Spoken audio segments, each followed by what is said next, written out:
This $50 billion industry. It provides various services from booking banquet venues to buying wedding gowns. The website makes money by charging commission from vendors. People don't want to be limited to what is available around them. They want to know the entire range of options available before making a decision. And now it's easy to find almost everything on one portal.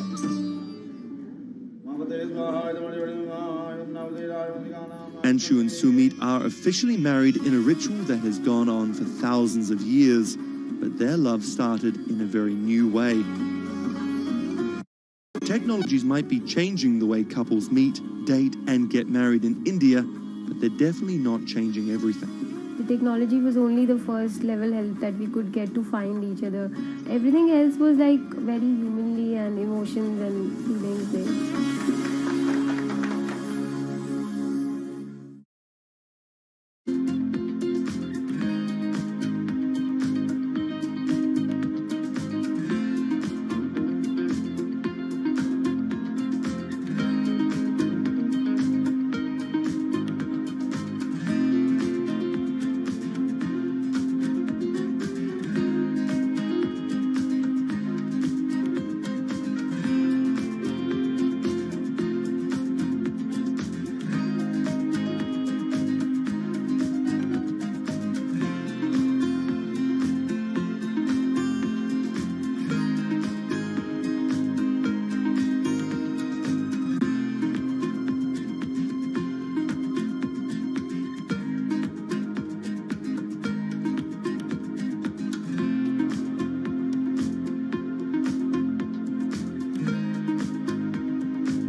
Massachusetts Senator Elizabeth Warren has become a symbol of everything the Republican Party stands against. Everyone gets a right to basic health care. We need strong oversight of these banks. A legal scholar and a consumer advocate turned politician, Warren has branded herself as a champion of the working class and made a career out of standing up to big business. While rumors of a 2020 presidency bid remain just that, I'm not running for president. her Senate seat is up for re-election in 2018, and Republicans are already pumping millions into super PACs to defeat her.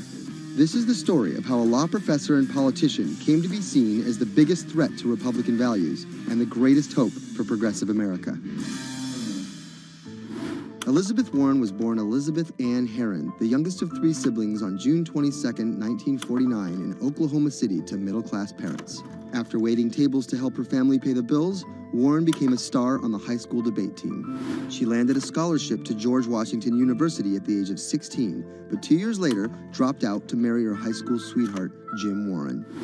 By 1980, Warren was a mother of 2, divorced and remarried, had earned a bachelor's degree from the University of Houston, a juris degree from Rutgers, and practicing law in New Jersey. Warren then went on to become an influential law professor, teaching, lecturing, and publishing highly cited work on bankruptcy and commercial law at 7 universities around the country, eventually settling at Harvard Law School. But Warren wasn't always a liberal lion. Elizabeth Warren used to be a Republican, actually. That's Stephen Dennis. I'm a Senate reporter for Bloomberg. Around the time that Elizabeth Warren switched parties, she became a fierce opponent of a Republican drive to make it much harder to file for bankruptcy. She fought that for a decade. It ended up passing anyways. While her efforts ultimately failed, her warning calls were heard in 2008.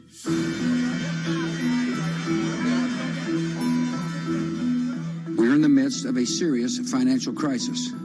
Our entire economy is in danger, and without immediate action by Congress, America could slip into a financial panic, and a distressing scenario would unfold.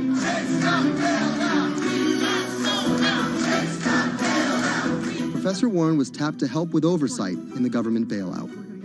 She would excoriate bankers and their bonuses and their practices. Why should the U.S. taxpayer alone carry Citi?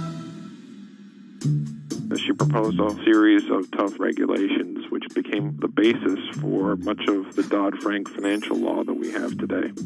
That sort of catapulted her to national stardom, particularly among the progressive left.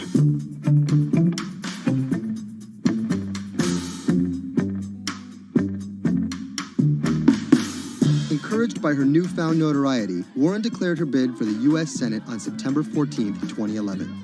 During the race, her opponent Scott Brown tried to derail Warren by accusing her of falsely claiming Native American heritage, a controversy that earned her the nickname Pocahontas. Nevertheless, she was victorious and won the Senate seat by a comfortable margin. She used her new tenure to challenge everyone, from banking regulators and Treasury officials to members of Wall Street and Congress. I'm really concerned that too big to fail has become too big for trial. We need tough new laws to hold corporate executives personally accountable. No one should be above the law. She called for Wells Fargo CEO John Stump to resign for fraud, introduced the Bank on Student Loans Fairness Act, and reintroduced the 21st Century Glass-Steagall Act. In 2016, after staying silent during the Democratic primary battle, Warren finally endorsed Hillary Clinton and had some harsh words for candidate Trump. Donald Trump is a loud, nasty, thin-skinned fraud who has never risked anything for anyone, and that is just one of the many reasons he will never be president of the United States. But she was wrong. The forgotten men and women of our country will be forgotten no longer. Warren wasted no time resisting Trump's agenda. Have you ever managed or overseen a $1 trillion loan program? I have not. How about a $1 billion loan program? I have not. Okay. In the Donald Trump era, Elizabeth Warren has been playing defense and trying to prevent Donald Trump and his cabinet appointees from rolling back protections that she helped enact. Warren actually found herself rebuked by Mitch McConnell for reading a letter by Coretta Scott King about Jeff Sessions' record on racism during his confirmation. She was warned. She was given an explanation. Nevertheless, she persisted. That moment became something that's on T-shirts, bumper stickers, slogans, and that really galvanized a lot of support for her. It's been very hard for Republicans to get much of anything done this year, and that's at least in part to this resistance movement that Elizabeth Warren has helped champion. We are here to fight back. Enough of Elizabeth Warren. Like you. Millions of dollars are being funneled to defeat Warren in the midterm elections in 2018. But it's the rumors of a 2020 presidential bid that has further prompted powerful donors to fund her opposition, often using the same playbook of constant and ruthless ad campaigns that many believe helped Trump win in 2016. It's anyone's guess if she will endure what Hillary could not. You know, the question for Elizabeth Warren is whether she can go from being a liberal firebrand to somebody who can regularly get 60 votes for initiatives in the Senate and 218 in the House and drive an agenda, and whether she can bring together coalitions for political victories. That's the challenge, and we'll see what happens.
Sadiq Khan, the mayor of London, has made some powerful opponents. He doesn't know me, never met me, doesn't know what I'm all about. I think they're very rude statements, and frankly, tell him I will remember those statements. My message to Donald Trump and his team is that, your views of Islam are ignorant. He's the first Muslim mayor of a major Western capital and proud of it. This is how Sadiq Khan went from the son of Pakistani immigrants to a lawyer, lawmaker, and now the mayor of London. Khan's parents emigrated from Pakistan. His father was a bus driver, his mother a stay-at-home seamstress. The 10-strong Khan family squeezed into a 3-bedroom flat in South London. He wanted to be a dentist, but TV in the 1980s convinced him otherwise. Objection! LA law with its swagger and ill-fitting suits caught Khan's eye. He graduated in 1991 with a degree in law from North London University and joined a human rights firm. Khan worked a number of high-profile cases, often clashing with London's Metropolitan Police Force. But he had bigger political ambitions. This is what being a new MP is like, squatting on a bench in the absence of an office, dealing with letters from constituents. Reports are just coming in of an explosion here in London. So there's just explosions, and then it was just smoke everywhere. Everyone's just asking what's happened. Only 2 months after Khan entered the Commons as a Member of Parliament, London was attacked by Islamist extremists. That day will stay with me for the rest of my life. He spoke out against the attacks both as a London MP and as a Muslim. He has been very clear about his opposition to violence, opposition to terrorism, and has set out to make the case for a more open and peaceful Islam. That's Thomas Penny, one of Bloomberg's Westminster correspondents. Here is a man who is a Muslim, and he is standing up and being open and straightforward and being clear that the problem here is not Islam, but it's Islamic extremism. In 2015, a decade after the attacks, Khan ran for mayor of London, and his faith was back in the headlines. His opponent, Zach Goldsmith, trying to link Khan to radical Islam. The debate got again personal and nasty. The Goldsmith camp has called Khan extreme and accused him of associating with, quote, those who seek to do our police and capital harm. It's a pattern of behaviour. Even the former Prime Minister David Cameron repeated the allegations. He shared a platform with Sajil Shahid, the man who trained the ringleader of the 7/7 attacks and accused the United States of bringing 9/11 on themselves. But the smears didn't stick. Zach Goldsmith ran a very negative campaign that was based on what people knew was a lie. This election was not without controversy. And I'm so proud that London has today chosen hope over fear and unity over division. After taking the mayor's office with a comfortable majority, Khan has brought a business-like efficiency to the role, scrapping expensive vanity projects like the Garden Bridge and the new Routemaster buses, which cost £350,000 each. The former lawyer who used to fight the police in court is now praised for his close relationship with them. I was talking to a very senior police officer in the Metropolitan Police who said there was a sea change when he went into City Hall, and the police were saying how much they welcomed this because they knew where they stood and it was more straightforward to work with. So he works like a lawyer, he works like a government minister. Khan's kept his faith at the fore. He's an outspoken voice for moderate Muslims across the world. Donald J. Trump is calling for a total and complete shutdown of Muslims entering the United States. Now, by giving the impression that Islam and the West are incompatible, you're playing into the hands of the extremists. The ongoing spat between Khan and US President Donald Trump escalated when Trump went after Khan, misquoting him on Twitter just hours after the terrorist attacks of June 3rd, 2017. Khan's now one of the most prominent Labour politicians in the UK. In fact, a recent poll of Londoners found Khan was more trusted to keep the country safe from terrorism than the Prime Minister or the Labour leader. His story of going from the son of an immigrant bus driver to the mayor of one of the greatest cities in the world plays well with Londoners. But can he appeal to the rest of the nation? Has Khan got his eye on the top job? And is the UK ready for a Muslim Prime Minister?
What does it take to change the world?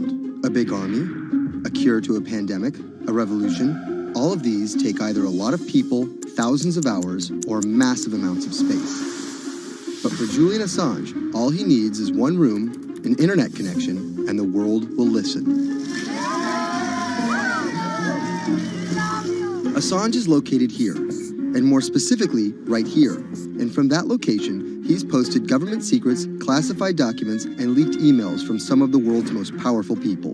And in doing so, has been labeled a hero, a villain, a nihilist, and everything in between. This is how an Australian programmer sequestered in the Ecuadorian embassy in London became one of the most influential and notorious people in the world. Born in 1971 in Townsville, Australia, Assange has always been on the move. Living in over 30 homes by the time he was in his mid-teens, Assange, along with his mother and half-brother, finally settled down in Melbourne. His introduction to hacking started at 16 when he was given a Commodore 64, which he attached to a modem. He attended the University of Melbourne, where he studied programming, physics, and mathematics. He never graduated, but that doesn't mean he didn't get an education. By 1991, Assange hacked into the Pentagon, U.S. Navy, and other branches of the U.S. government. In 1996, he was caught by the Australian Federal Police and charged with over 30 counts of hacking and computer-related crimes.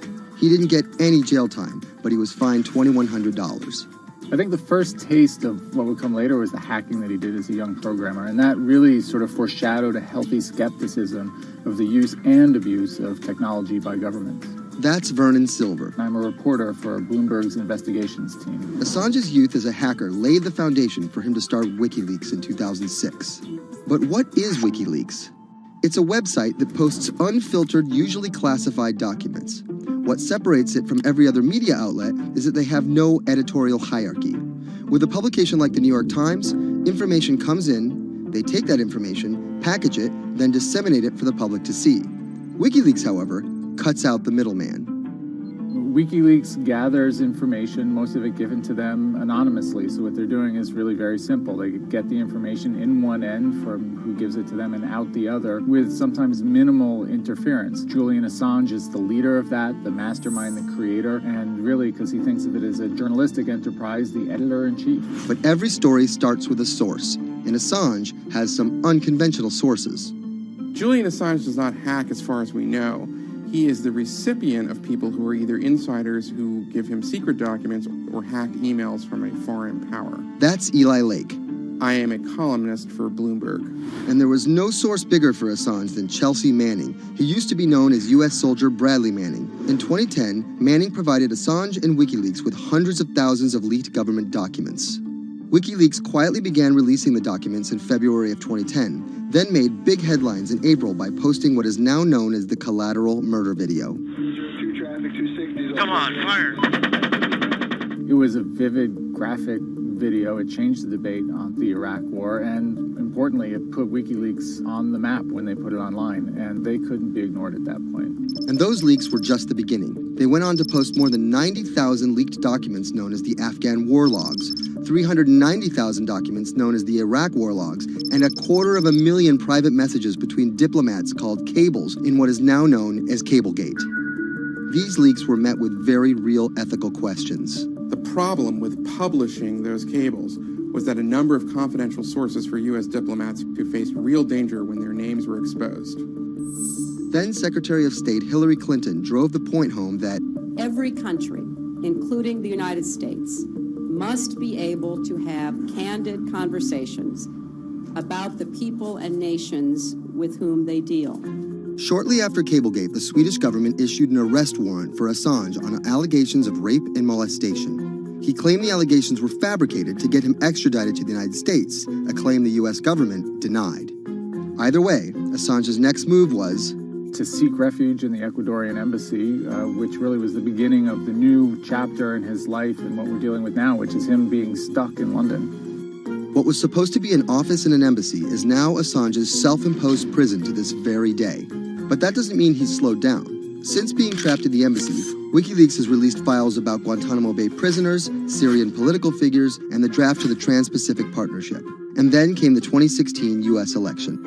Thousands of leaked emails showed Democratic Party officials possibly plotting against Bernie Sanders in his race against Hillary Clinton. Over the course of 68 days, WikiLeaks released 20,000 confidential Democratic National Committee emails. In terms of the presidential race, if you look right here, when Assange released the first batch of emails, Trump actually takes his first lead against Clinton. I think we've had enough of the Clintons, in all fairness. Once WikiLeaks started exposing secrets of the Democratic Party, Julian Assange became a hero to many on the right. Public opinion kind of flip-flopped. WikiLeaks! From the emails, we now know Hillary Clinton's campaign manager makes risotto, and also how the DNC squashed Bernie Sanders' campaign. One thing we don't know is who gave Assange the stolen emails in the first place. Many leading Democrats say they suspect it was the Russians. They released an analysis from a private cybersecurity firm that had said it was the Russians. But Assange claims our source is not the Russian government, and it is not a state party. So this is where we stand today. The public still doesn't know who provided the emails to WikiLeaks. Meanwhile, Assange is still running WikiLeaks and still releasing documents. In March 2017, he started publishing documents from the CIA's Center for Cyber Intelligence called Vault 7. The CIA, the agency charged with finding and keeping our top secrets, can't keep its own secrets. As long as Assange has a connection to the world, no government secret will be too far from exposure. Julian Assange is still in the embassy. Maybe he'll leave, maybe he won't. Kind of regardless, his work has been done. He's changed the way people think about their governments, about their own secrets, about their own hackability, and really the world has changed because of him.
When it debuted, the 4G wireless we have today allowed people for the first time to hit the road and explore unknown places with only a smartphone for directions. When 5G arrives, it could enable driverless cars to take us there as well. 5G stands for 5th generation mobile networks or wireless systems. It's insanely fast and can accommodate a lot more connected devices. But the reason it's being called revolutionary is because 5G will allow connected devices to speak to each other as well as people. Right now we're living in a world where really it's a one-way experience. That's Bloomberg tech reporter Ian King. The network talks to your phone, you look at your phone and access data, then you send something back to the network. What we're being told about 5G is that really for the first time we're going to see machines communicating with each other over mobile networks in a meaningful way. 5G could end up being 100 times faster than what we have now, with speeds that could reach 20 gigabits per second. In plain English, that means downloading a full-length HD movie in seconds. 5G will also increase total bandwidth, which we will need in order to accommodate the growing Internet of Things. We're talking about the class of devices like internet-connected refrigerators, thermostats, dog collars, but 5G will enable many, many more. Things like your utility network, factories, where machines are just sat there not connected at all. Suddenly they're all going to be connected. Suddenly we're going to be able to have real-time monitoring. Other things like cars, like utility poles, like your light, the light poles. But perhaps the biggest advance will be a huge reduction in communication lag time, known as latency. A network of driverless cars will need the speed of 5G to ping each other multiple times per second to avoid collisions. Near instantaneous data transfers could allow doctors to perform surgery remotely with a robotic scalpel. So how will all this work? First, you need to improve network density. And that's just a fancy word for saying you put more towers out there. What we're being told is that's not actually the case with 5G. The idea is 5G will not only use the existing mobile spectrum, but also tap into higher frequencies called millimeter waves. Millimeter waves can carry more data, but only travel short distances. This may mean you'll see a lot more of these base stations around town. And the new towers may have as many as 100 antenna ports, compared to about a dozen on 4G cell towers. So when will we get 5G? Getting 5G ready is expected to cost providers $275 billion over 7 years in the US alone. Look for the first 5G service to pop up in big cities sometime in 2019.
People think of Vladimir Putin, they think of capital P, power. And that's exactly the impression he creates. Whether it's physical power, firing different weapons, riding in various James Bond-esque modes of transportation, or tossing hapless opponents in judo. Or political power, ruling his own country with an iron fist, crushing his political opposition, or, most recently, being accused of meddling in foreign elections for his own benefit. This is how Vladimir Putin went from a poor, tough kid in Leningrad to a KGB spy to the very symbol of modern Russia. Vladimir Vladimirovich Putin was born in 1952 in Leningrad, which is now St. Petersburg. His father was a factory foreman and his mother a homemaker. It is widely said that Putin's public-facing tough guy persona can be traced back to him getting into fights when he was younger, which paved the way for him to take up judo. After getting a law degree from Leningrad State University, Putin joined the KGB Foreign Intelligence Service. He spent 16 years in the KGB. When Putin returned to Russia, he began his political career. He went to work for Anatoly Sobchak, who was then the mayor of St. Petersburg. That's Leonid Bershidsky. I'm a columnist at Bloomberg View. Putin thrived in Sobchak's administration because he was sort of considered pretty efficient city official at that time. He was very loyal to Sobchak. So loyal and efficient that he was noticed by Yeltsin's close circle. And those people soon brought Putin over to Moscow to work in Yeltsin's administration, where he quickly climbed the political ladder. Then, of course, he was promoted to Prime Minister of Russia. That's Dmitry Trenin. I am currently director of the Carnegie Moscow Center. Around this time, Yeltsin and the people around him, the so-called family, decided that Putin would become Yeltsin's successor. And then this happened. The apartment bombings were carried out in 3 Russian cities, killing 293 people and injuring more than 1,000. Putin immediately accused Chechen separatists for the bombings and followed it up with action. He was credited with having a very successful military campaign against the terrorists. And it worked. After that, he became an heir apparent in the eyes of the Russian people. 3 months later, Yeltsin resigned. And on his way out, a famous exchange. He was getting into the car in the Kremlin, and the last words that he addressed to Putin before getting into his car was, "Take good care of Russia." So Putin took over as president, and 3 months after that, won his first election. But just because Putin won the presidency, that didn't mean he had all the power. This is Michael McFall. I was U.S. ambassador from 2012 to 2014. In the 1990s, there was a fire sale of all the things worth owning in Russia, and certain people, the oligarchs, did better than others in that fire sale, sometimes called privatization, and those people tended to be well connected with the Yeltsin regime, and they weren't Putin's friends. But they probably miscalculated, thinking that they could easily find a way to influence him. It became impossible almost from the start. From that very moment, there was warfare between him and the oligarchs. That's when Putin gave the oligarchs a choice. Putin's way? Some of those people from the 90s managed to figure out a new way of dealing with Putin and have survived. Or prison. Others could not find common vision, and so they lost their assets. Khodorkovsky once was Russia's richest person, worth $15 billion, but he ran afoul of President Vladimir Putin and spent a decade in prison. With domestic power consolidated, Putin focused on restoring Russia's global influence. Putin is the guy who believes in the expansionist Russian state. Georgia and Ukraine and all the other Soviet republics that split off when the Soviet Union fell apart, he still believes that they're traditional Russian satellites. A lot of his strategy is about keeping them in the orbit. That Yeltsin line, take good care of Russia, that's how he understands it. And he used annexation and invasion, as well as oil, gas, and trade to keep former Soviet republics in Russia's orbit.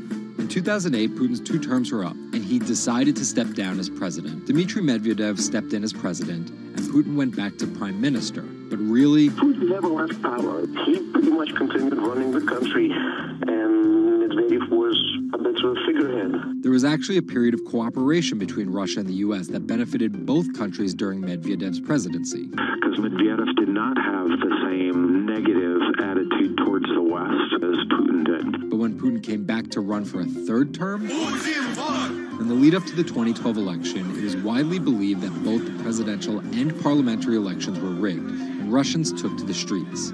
Putin blamed the protests squarely on America, and more specifically, Secretary of State Hillary Clinton. He believed that she had sent, and this is his words, a signal to demonstrators. Still, Putin won by a huge margin and set about crushing the protest movement immediately upon his return to the Kremlin. Over the next few years, Russia's economy tumbled. Putin annexed Crimea, leading to sanctions. The price of oil fell drastically. The ruble hit a new low, and America played down Russia's influence, with Obama calling Russia a regional power. Despite all of that, Putin's approval rating remained sky high, and then an opportunity for payback.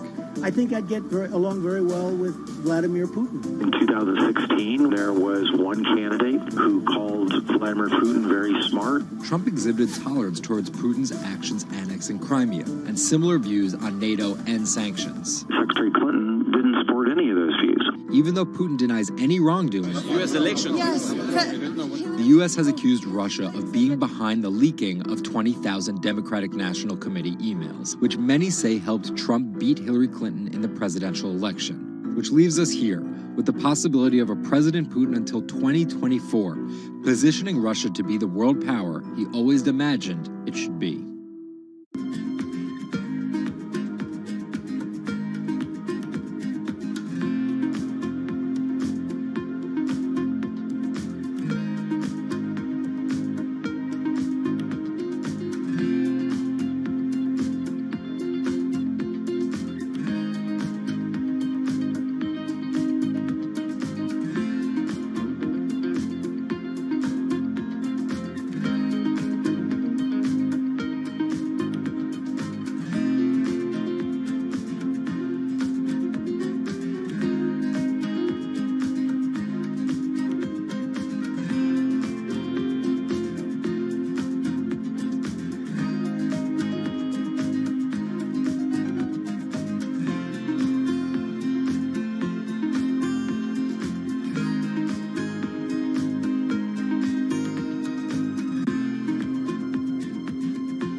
Jack Ma is Asia's richest man and most recognizable business tycoon. He's the chairman of Alibaba, China's e-commerce giant and one of the 10 largest companies in the world.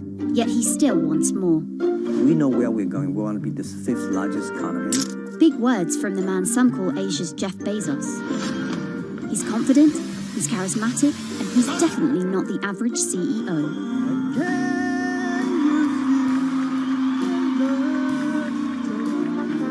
This is how a poor school teacher went from the classroom to being one of the most influential multi-billionaires in the world.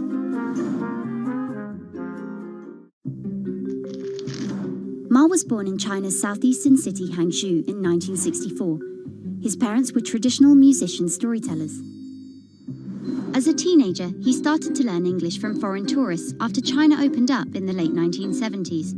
And then for 9 years, Jack Ma hung around outside the Hangzhou Hotel, which is now called the Shangri-La. He would get up at 5 a.m. to talk to travelers. That's Bloomberg technology reporter Lulu Chen. And I cover China Internet for Bloomberg. Ma failed China's National University entrance exam twice before being admitted to local teachers' college. He graduated in 1988. He applied for 30 jobs and got rejected, including from the fast food giant KFC. When KFC come to China, come to us, say, 24 people went for the job. 73 people accepted. I was the only one guy. Then Ma got a job at a local university and taught English there for about 5 years, earning just $15 a month. On the side, he started a translation company with several friends. During a company trip to the US in 1995, Ma had his first encounter with the internet at a friend's place in Seattle. I searched the first word, beer. I don't know why, because it's easy to spell, baby. And I see beers from Germany, beers from USA, beers from Japan, but there's no beer from China. So he searched for the word China instead and still couldn't find anything. And that got him thinking. He wanted to build something that would put China on the world's map. He started China Pages, a Yellow Pages-like website, but it didn't take off. Then Ma joined a government agency in Beijing to help set up a website.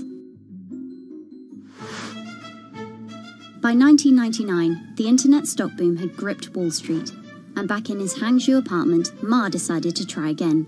With his wife and a group of friends, Ma raised $80,000 and set up Alibaba, a site that allowed businesses to sell stuff to each other. 人家美国人强就强它的硬件，强就强它的系统建设，这方面确实比你早。但是玩信息玩软的，中国人的脑袋绝不比你们长。我们在座的所有人的脑袋绝不比你们长。 By 2000, Alibaba had raised $25 million from investors, including Goldman Sachs and SoftBank. He had no business plan and zero revenue, but his eyes was very strong eyes. In 2003, Alibaba started Taobao, a platform for individual sellers to trade with each other, and publicly declared war against eBay, who had started to make a foray into China. Jack Ma has this famous saying that Alibaba is a crocodile in the Yangtze River, whereas eBay is a shark in the ocean. And if they fight eBay in the ocean, then they'll lose. But if they fight them in the Yangtze River, then they have a home base advantage. In 2007, just 1 year after it forced eBay out of China, Alibaba debuted its business-facing division on the Hong Kong Stock Exchange. But it delisted 5 years later as its performance sagged. But in 2014, Alibaba raised $25 billion in the world's biggest IPO in New York. Everybody should have a dream. What if that dream comes true? After achieving dominance in the business of e-commerce in China, Alibaba has been building an internet empire worth $472 billion, with businesses in cloud computing, online video streaming, movie production, healthcare, sports, retail, and even news media. Alibaba buying into South China Morning Post really raised eyebrows. This is the largest English newspaper in Hong Kong, and it shows that Jack Ma's ambitions weren't limited to e-commerce. He wanted to influence not just Chinese users, but also overseas users as well. The US has criticized Alibaba for allowing companies to sell counterfeit and poorly made goods, but in China, it enjoys the favor of China's government. It's part of Ma's company philosophy. In love with the government, but don't marry with them. Jack Ma is an extremely fortunate man for jumping on the internet sector so early. Note that this is a person who has no coding skills at all. He's a natural showman and a gifted public speaker and really able to convince others to believe in his vision. Ma's vision of growing Alibaba to be the world's 5th largest economy faces strong competition at home and abroad. It will require more than just naked ambition and charisma, but Ma is great at getting himself in the right place at the right time. So far, it's served him well.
Peter Thiel is a walking contradiction. He got his bachelor's and Juris Doctorate from Stanford, but speaks out about the horrors of higher education, saying college is as corrupt as the Catholic Church was 500 years ago. He's a staunch supporter of the free press, yet he bankrolled a lawsuit to bankrupt an independent media company. But these were not journalists. And most of all, he's an immigrant libertarian who's the most public supporter of Donald Trump in all of Silicon Valley. What Trump represents isn't crazy, and it's not going away. This is the story of how an openly gay, immigrant genius, libertarian billionaire went from tech contrarian to Silicon Valley's biggest Trump supporter.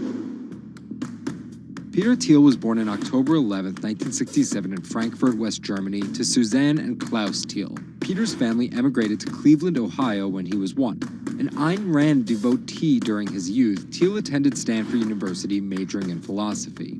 His Stanford experience shaped a really big part of who he decided to surround himself with. That's Lizette Chapman. And I cover technology and venture capital here at Bloomberg. He and his Stanford friends made their first big splash in tech with PayPal. After selling to eBay for $1.5 billion, they would become known as the PayPal Mafia for each incredible success after PayPal. For Thiel, that began with an early, modest $500,000 investment in Facebook. And in VC speak, early means big risk, but also big reward. He turned that initial $500,000 investment into more than $1 billion in cash. But Thiel was just getting started with Facebook, and he went on to make a whole bunch of wildly successful investments. From SpaceX to Airbnb to one of the largest, most powerful companies in the United States, if not the world, and of course that's Palantir. The incredibly controversial secretive data mining startup he founded with his colleagues from PayPal. It connects data silos and then allows non-technical people to search that information for patterns.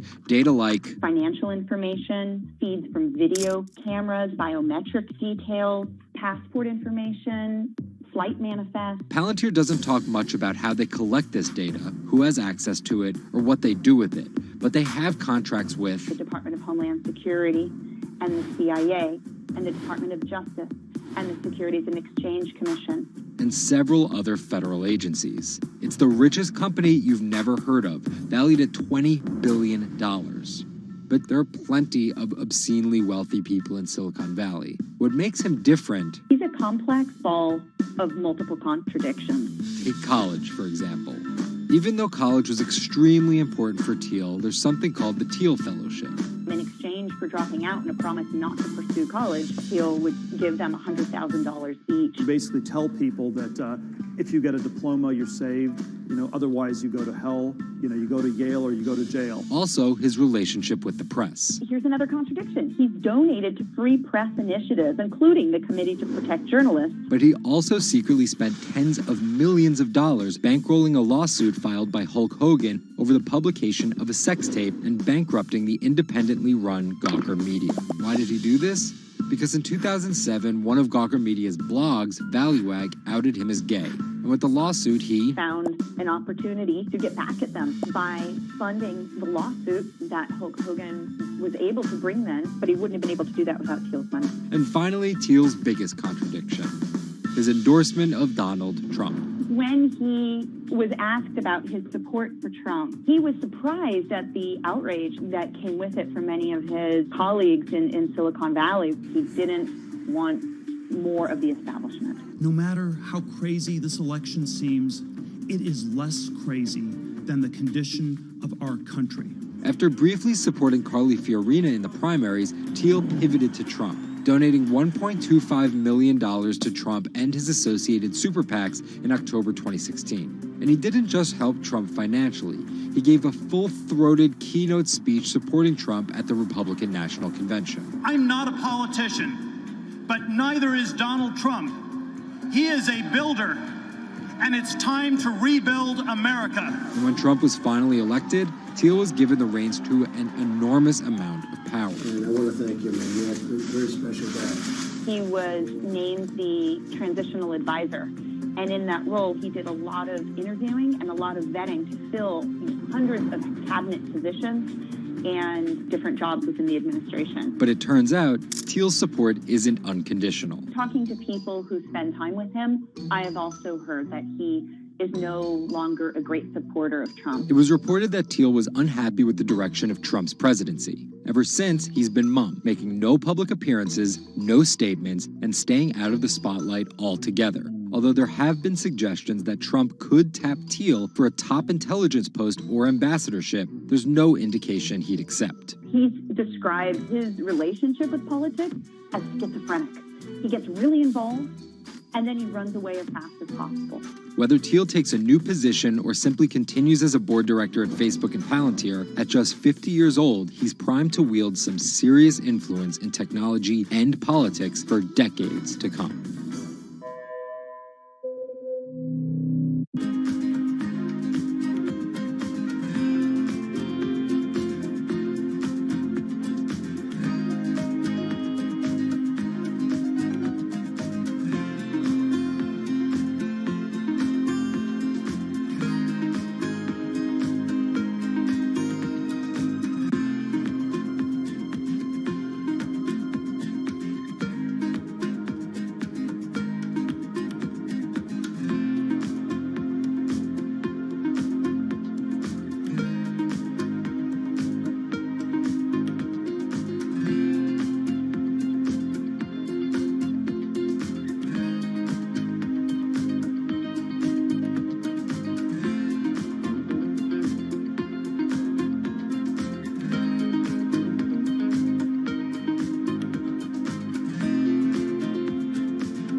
Two 2016 was again the hottest year on record, and the previous 17 years have seen our 16 most scorching. Scientists overwhelmingly agree.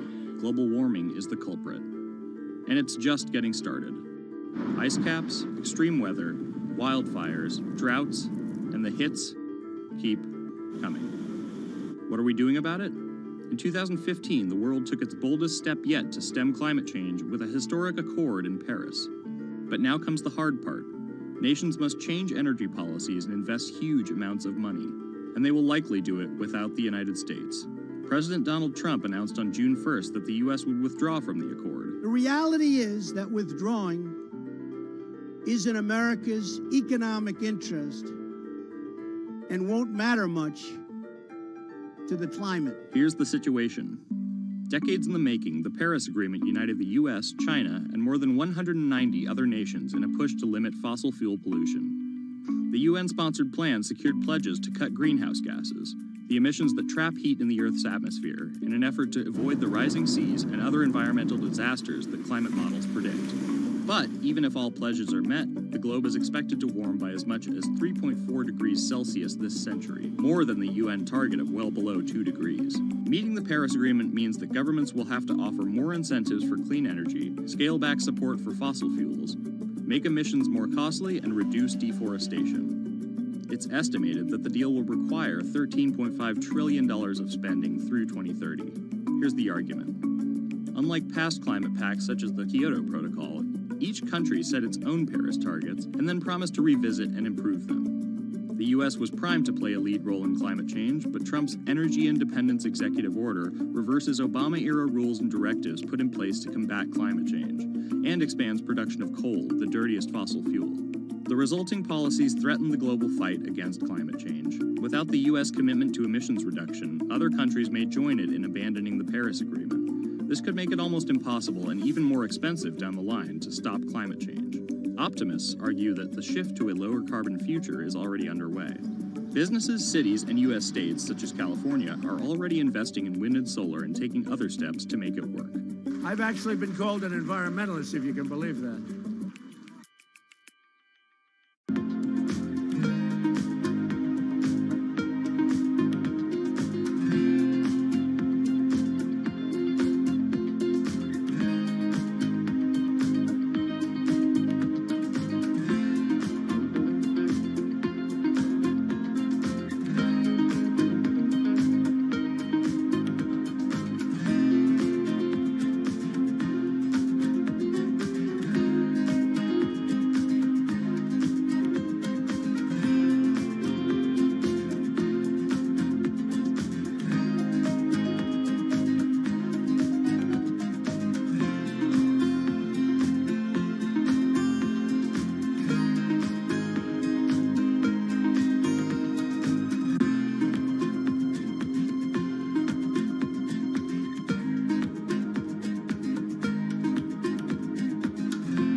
There's an inherent attraction to light and being human. And I think on a very deep psychological level, light is this way in which we experience the energy surrounding us in a very personal manner. My name is Matt Dilling. I'm the founder of Light Bright Neon Studio, and we manufacture, produce, and restore neon works of art and design.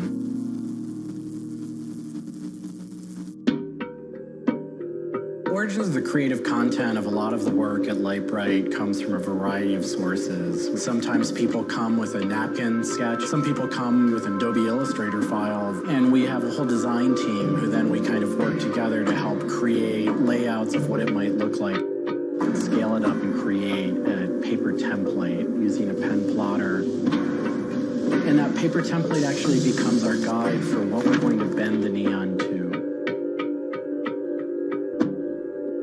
We take from the office into the glass shop. We pick out the right size tubing with the right color for the right size project. From there, we heat up the glass tubing.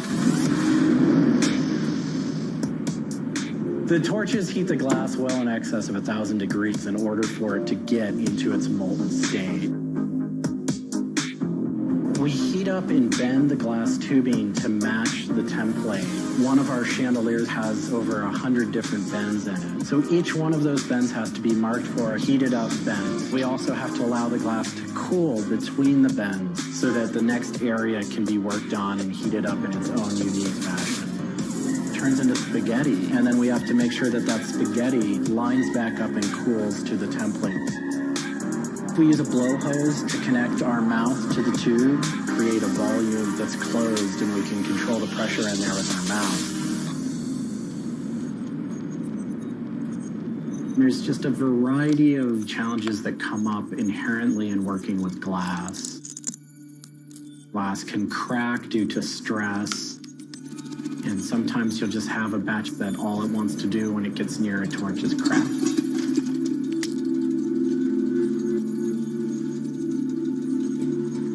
After we've bent various components, we have to go in using the crossfire or the hand torch and actually weld all of those pieces together. The last step on that is then to weld on electrodes onto either end. Each one of those steps is very, very specific. I draw inspiration from so many different experiences. It's hard to come up with one thing that's particular, but one of the ways that I really am able to connect with the creative is to float. Floating is a similar experience to meditation, to psychedelics. Going into a blackened room and laying out in a body of water and salt that's heated to your body temperature, and it allows for all sort of external stimulation to fall away. And your internal world really begins to bubble up and manifest. You really get to experience a different relationship to your mind.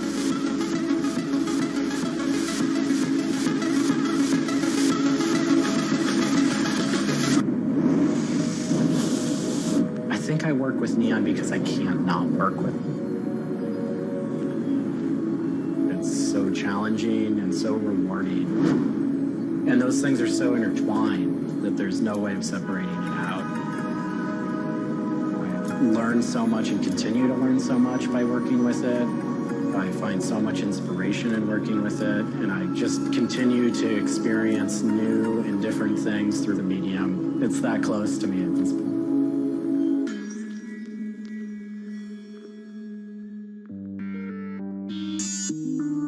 Once the neon tube is completed, we have to hook it up to our manifold for bombarding. The manifold is open, a vacuum is drawn. We check the tube for leaks with our Tesla coil. We close the tube back off, and we heat it up using a very large and powerful transformer. As the tube is heated up, it releases anything that's not inert inside the tube, and we evacuate that out. We introduce the gas into it, and we seal the tube off, sealing into that tube whatever gas we introduced into it. I think my favorite part of making a neon light is when I see it lit up for the first time. Different gases, when electrified, emit different wavelengths of light. Neon gas is this very bright orange, fiery red color. Argon gas creates a very intense blue, but that light output that is produced can then be expressed in a different wavelength by coating the inside of the tubes with a phosphor coating that takes that one wavelength of light and emits a different wavelength. bring it over to the aging table, where we hook it up to an age-in transformer and allow it to settle, age the gas in that we've introduced to it. There's always a stray particle of something left inside the tube.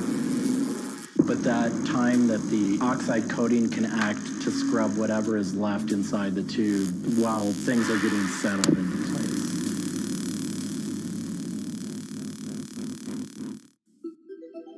Once the tubes are aged in, we move on to our process of assembling two halves of the fixture together in a jig, gluing up the center of the fixture to its spindle. Once the adhesive dried, we would connect the wires from the fixture together into a transformer, and we turn on power and it lights up.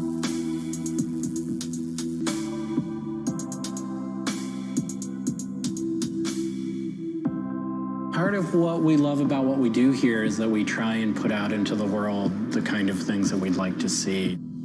I still am surprised when it lights up. I'm still excited when I get to see it illuminated. There's an ineffable quality to it. To me, is this insight into the inner workings of the universe. It literally is. It's a way of looking at what is surrounding us in the cosmos in a new light.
It's a bit like an addiction. You've got to make something. You have to do something. It's borderline obsession.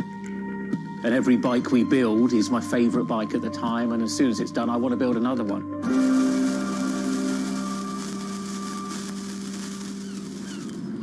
Sven cycles is something I've been thinking about ever since I started cycling in my late teens.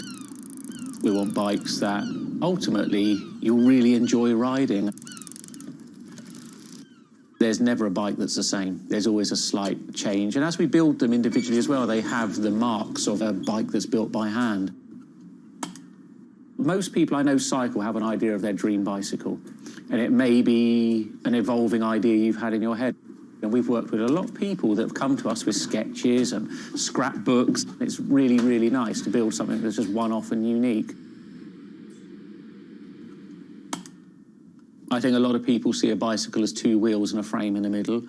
There are a lot of subtle changes and nuances in design which can change the riding characteristics quite dramatically.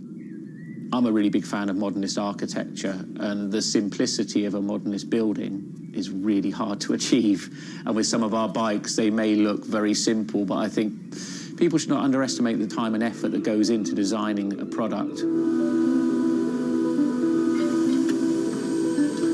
Tubing is key to a bike's feel and ride. Reynolds tubing has been in my life ever since I can remember. Growing up, I could never afford a frame manufactured with their tubing. We can now put a badge on our bike saying manufactured at Reynolds, which is a sort of thing as a kid I just wouldn't have believed was going to happen.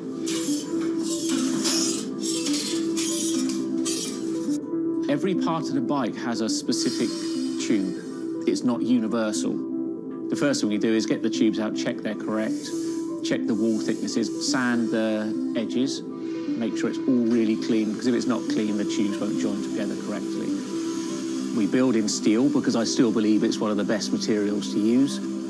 It's been used in bikes since the late 1800s, and they're still using it now for a very good reason. It's the flexibility that we can replace the tube, repaint the bike, and you wouldn't know it's damaged.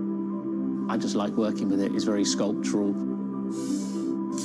This isn't sort of aerospace precision engineering. It's a steel rule and a marker. So when we're cutting the tubes, it's within a mil or two. But what we're trying to do is take the best from bicycle building in the past and add a little bit of modern flair to it.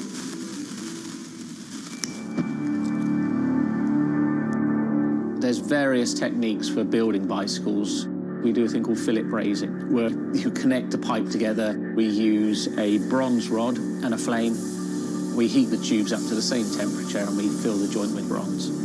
And it gives a very, very sort of fluid, lovely, sort of quite sculptural feel. You've got to practice. You've got to be able to judge material temperatures. You've got to just look at it and you just get a feel for it. It's the stage where your tubes start to look a bit like a bicycle. My father's a jeweler. He'd make sort of very pretty things, which are lovely, but for me, they don't really have any function. What I love about bicycles, you can start on a Monday with a box of tubes, you can be riding it by the weekend, and it can last you for the rest of your life.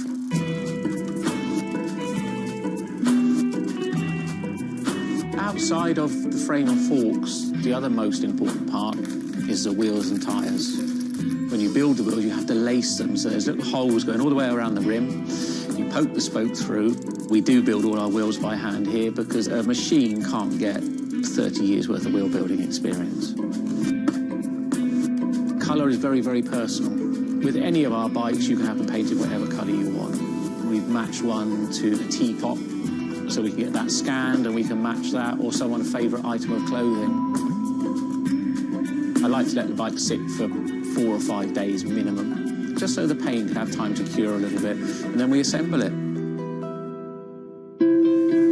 We get out all the new components, and it's a case of putting them together. Some bikes you can assemble in 3 hours, some will take 3 days. And we've built bikes that cost in the £10,000 plus mark. Some people, they're saving up and this is their bike and they're going to own it for the rest of their lives. So we just want to make sure they get the right thing.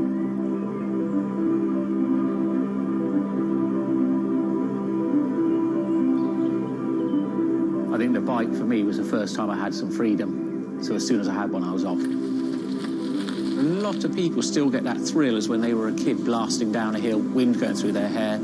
It's fun. Everyone has their favourite jacket or something that just makes them feel good. If you've got a bike that fits well, you actually feel part of it. Building bicycles as a creative outlet is fantastic. It's not something you do because you're going to get a big paycheck at the end of the day. You do it something you have a passion for it.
If you ever saw a wooden surfboard, it was probably hanging in somebody's house or underneath the deck.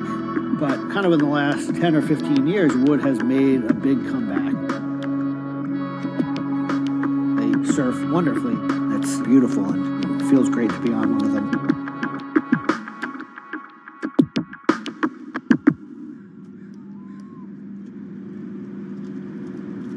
I always had a love for wood and kind of passionate about things that went in the water.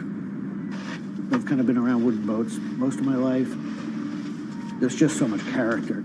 The way they're built, the stories that come with them, a lot of that has translated over to why we build surfboards the way we do.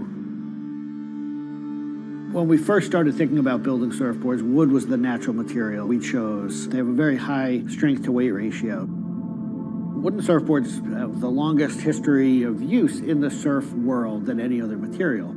People have been surfing wooden surfboards since kind of the first documented history of people riding waves. The board starts in CAD, where we take a 3D model, break down the shape, and kind of create frames and templates and all the inner parts of the board that we get cut on a CNC machine. We take those frames and we just pop them out, assemble the frame into kind of a skeleton. We go out to our lumber shed, pick a bunch of cedar, and bring them into our mill shop, put glue along the edges, clamp it all together into a panel. Everything's book matched, you have symmetry in the colors and texture of the wood. Cut your outline. Take our assembled frame, gently put it down right on top of the plank.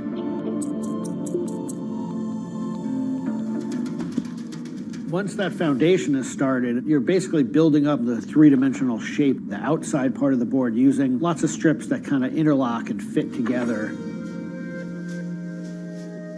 Every piece of wood is going to be different, and it's all going to react differently. There are frustrations with it, but I think that's one of the things that keeps it challenging. You learn to read the kind of what the grain lines are doing and what the color of the wood is telling you.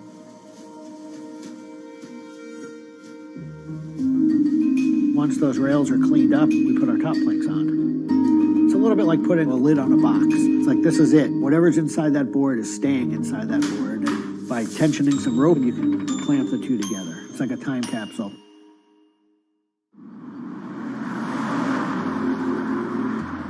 What makes our boards unique are they are built right here in York.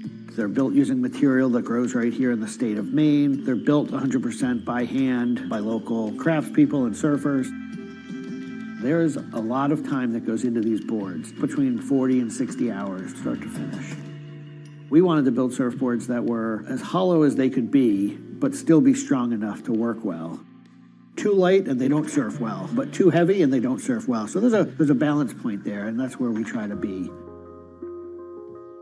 Taking the board off the rocker table once the top has gone on, that is by far one of my top favorite parts. It's just you and a shaping stand, a board, and a hand plane. Everything else is out of your view. It's simple, it's pleasurable, it's quiet. You can be with your thoughts and you can just kind of be present. There's something about taking a nice sharp edge tool to a beautiful piece of wood and feeling the curls coming off and knowing that every pass that you're making, you're kind of getting it closer and closer to what you have in mind.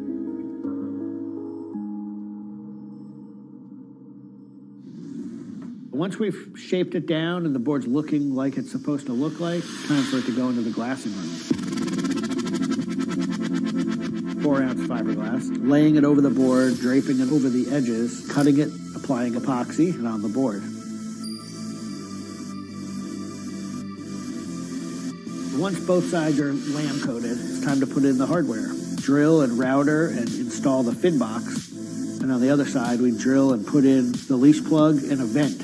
There's a lot of air just naturally inside the board, and that air wants to expand and contract with temperature changes. And that vent has a little piece of Gore-Tex fabric in it, and it allows air to kind of breathe both ways, but it doesn't allow water to get in. Once all that hardware is put in, it goes back into the glassing room. We brush a nice, beautiful, thick coat of epoxy over the whole surface, and that we call a gloss coat.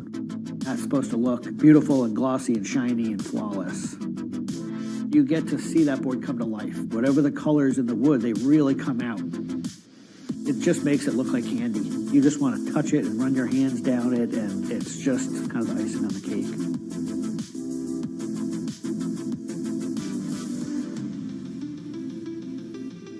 Once everything is hard, we put it into what we call the oven, get that epoxy to cure, really kind of bake it, and just get it to harden. Put in the fin, screw in the vent, and ship it out. We just love the idea of building something that's sustainable and long-lasting and made by hand. Kind of gives you a deeper connection to the product over something you might buy on a shelf.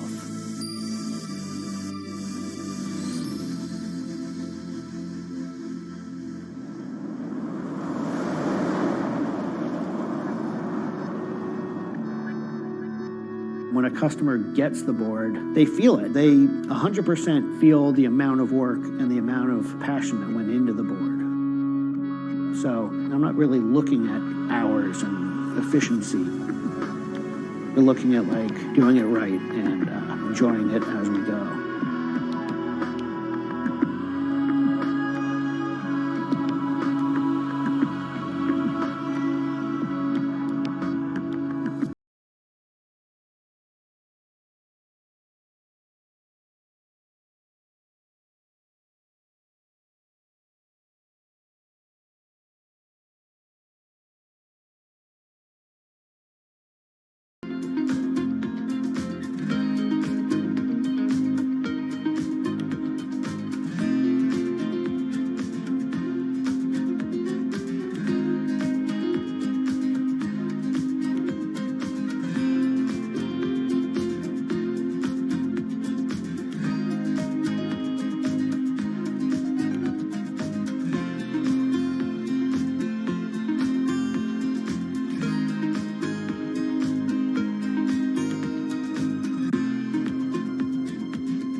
Ma Baoli, better known as Gang La, is one of the 4 grand marshals leading New York's Pride Parade this year. But in the country he comes from, being gay is still a social taboo. The CEO of a Beijing-based internet company is on a mission to improve the lives of millions of gay men in China. 对于每一个 LGBT 人群来说，即使这个国家不允许你跟同性爱人结婚，但是你仍然要勇敢地去选择你自己的生活，你仍然应该拥有幸福生活的权利。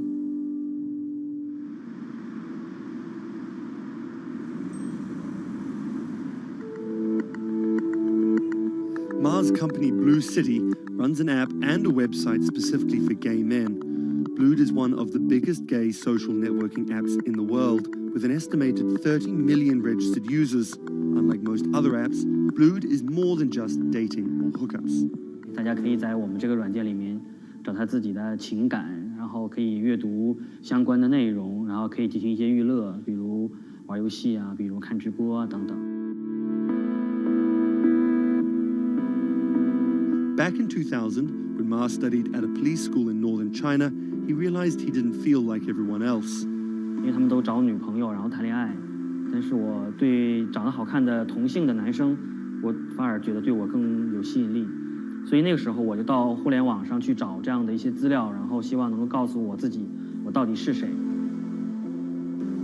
互联网上所有的信息都是负面的，都是错的，就是说同性恋要电击疗法，要被治疗，然后要吃药等等。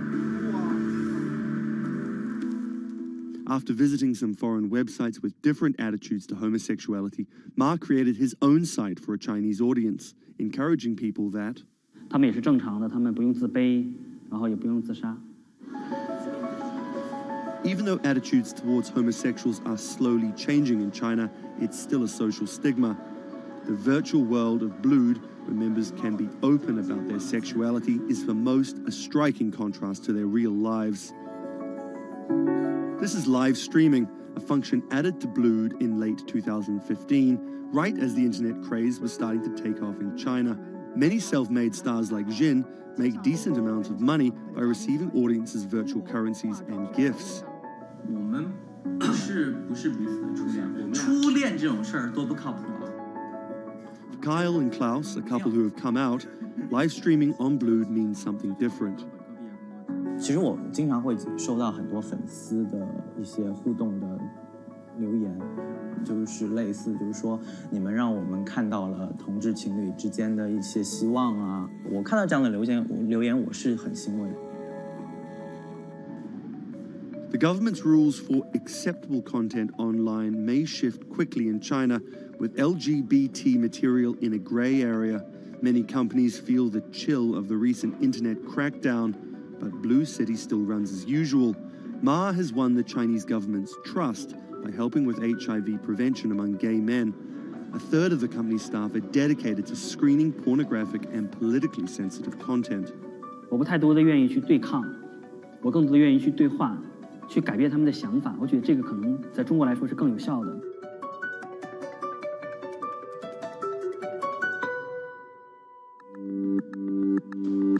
In the past 5 years, Blue City has grown from a team of 7 people to a promising business with about 250 staff. Ma said the company earned over $15 million last year, mainly through advertising and selling virtual currencies to live streaming audiences. Now the company is expanding overseas. 我希望吧，通过我们的努力，Blue能够成为全球第一家在美国纳斯达克或者是纽交所上市的这样的同志互联网公司。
This is Rich Chiga.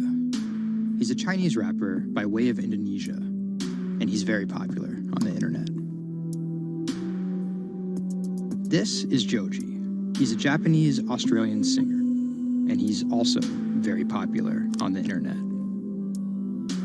Plus, Joji invented the Harlem Shake meme. Let me say that again. This guy, Joji, in the blood bathtub, invented the Harlem Shake meme. But we'll come back to that.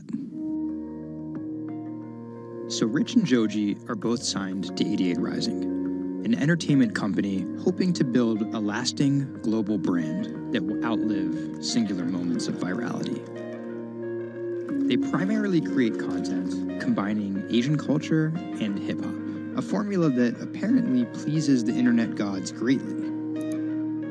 They've only been around for 18 months, but they're already putting up major label numbers. I think that we have an unprecedented collective of talent, a group of like predominantly Asian artists, you know, really like making waves globally, which from an independent point of view as well. 88's founder, Sean Miyashiro, cut his teeth launching Vice's electronic music channel, Thump.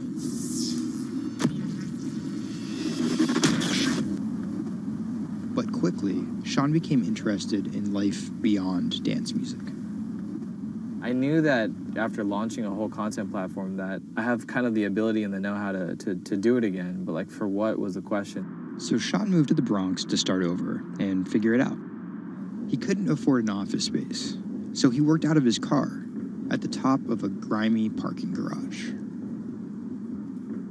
Everything kind of started here. If you look around, this is my environment. This is my serenity, really. 88 Rising was built here. Built on the grounds of LA Fitness, residence in a parking garage. I was living in the Bronx. I'm just like, damn, where the hell do I go? So I just come up here and I I just kind of figure things out every single day. Being like, okay, what the hell is this thing? Coming here was kind of like my own kind of private office, basically. Like, to be honest, I would even go to the bathroom here. I would like take pisses here, you know what I mean? Like, it was, it's just too far to go back down there. When I need Wi-Fi, I'd spend a good part of the day at Dunkin' Donuts. Hi, how are you? Can I get a chicken snack wrap? Before 88 Rising officially launched, Sean caught a surprise break in the form of a Twitter friendship with a funny 16-year-old kid from Indonesia named Brian, who taught himself English by watching Rubik's Cube tutorial videos on YouTube. Seriously, that's true. I thought his Twitter was genius, from the future, just crazy. And like just the shit that he was saying, like the memes he was making. But I didn't know that he rapped or anything like that. I really didn't. And he came up with Dat Stick like 2 weeks later. 12 in the morning, pop shells for a living and baby gon' smell blood trail every minute road. Dat Stick was Brian's first ever attempt at making a rap song, and it immediately went viral. Everything was great about it. But the one thing that I noticed is the song was hard as hell. Just like everything about it, man. Just like, it was menacing, bro. Soon after the video dropped, Brian signed with 88 Rising. I'll FaceTime with Rich. Sorry for calling you Rich Chiga on my phone, Rich. Brian, he gets like super pissed off that he's saved in my phone as Rich Chiga. He's like, dude, am I not a human to you? What's good, bro? What's good, brother? How you doing? Doing great. I did the sound check. How was it? It was tight.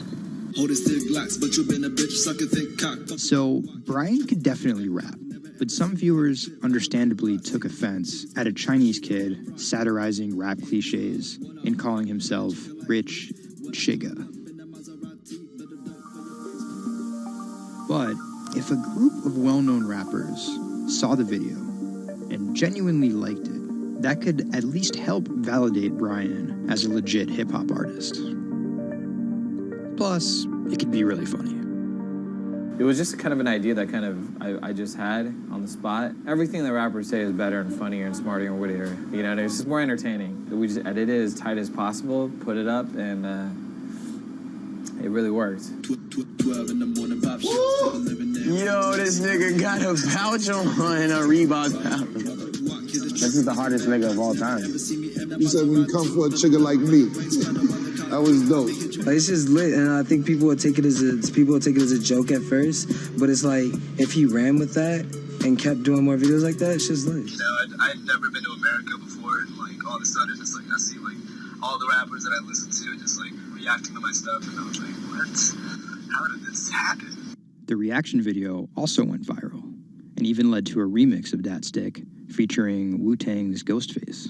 I'll get on that track. You know what I'm saying? Yeah. Really, on the remix? Yeah. Oh, you know him? And yeah, the remix went viral too. Brian has since acknowledged the misstep in his name and claims he may change it. But for the time being, he's still Rich Chigga to his fans. An ever-growing global audience, hungry for more releases from emerging talent around the world. I didn't know that it was gonna be this impactful and this important to people, and I'm very thankful and blessed that it has. And every day now that I wake up, it's like it's just like a new mission every day. A major part of that mission involves Joji. Remember the bloody bath guy? He's a former YouTube personality in the middle of a career transition. The sound of this song, Will He, it's like a trap song that you can like slow dance to. Awkward prom shit, you know what I mean? I used to do crazy episodic internet videos. It was going well, and one day it was me and a few friends just in a room. We were casually chilling, and then someone plays the song, and it's brand new at the time. I happened to have a lot of costumes laying around, so I told the other guys, I was like, get in these costumes and let's just dance to it. Like, who cares? We were like, okay, let's just go crazy at the drop. So that video goes up. I go to sleep, and the next morning, everyone's doing it. Like, next morning.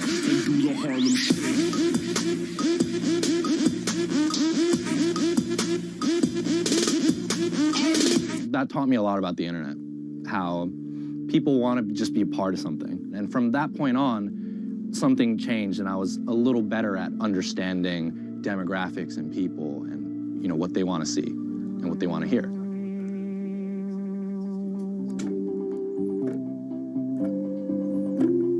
I was friends with a couple other artists who were affiliated with 88, and then I also started to realize that 88 is the bridge between Western and Asian entertainment, and I really wanted to be a part of that.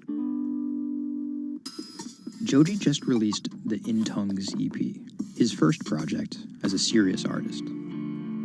Joji's In Tongues record came out a couple weeks ago.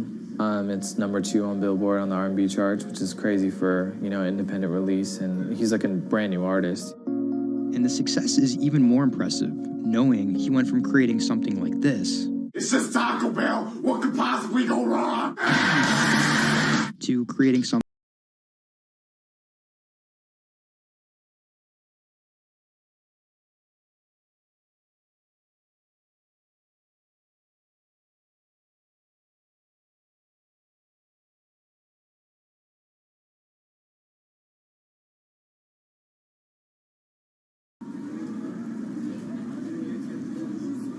Tonight, Rich Chigga has a show in New York City. Tickets sold out in an hour. I came here, I'm first online. I was here at 1. I was the third person online. So why'd you get here so early? Because I want to see Rich Chigga. I want to touch him. What do you guys think of Joji? He's That's my dad, son. You guys copped the new EP or like? Yeah. I woke up at 6 in the morning just to cop that shit. And then I listened to it, and that shit started making me cry. This is actually kind of exciting. Every time, this never gets old. Like, you live online and social media, but like, there's nothing like just being with the people.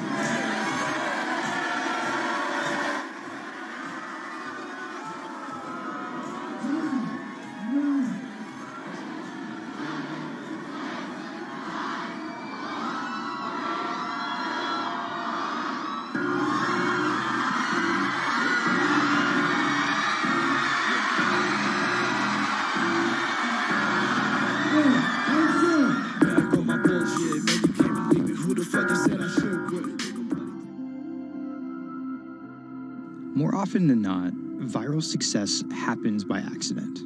And then after an appearance on Ellen or Jimmy Kimmel, the creator's star power fizzles out.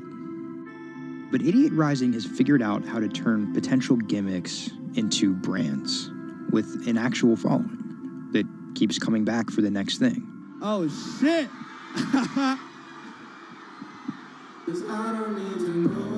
So keep an eye out for Idiot's next move. But more than likely, it won't be covered on network television or terrestrial radio. Although, as they've already proven, nowadays that really doesn't matter.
Online retailer Farfetch is betting it can shape the future.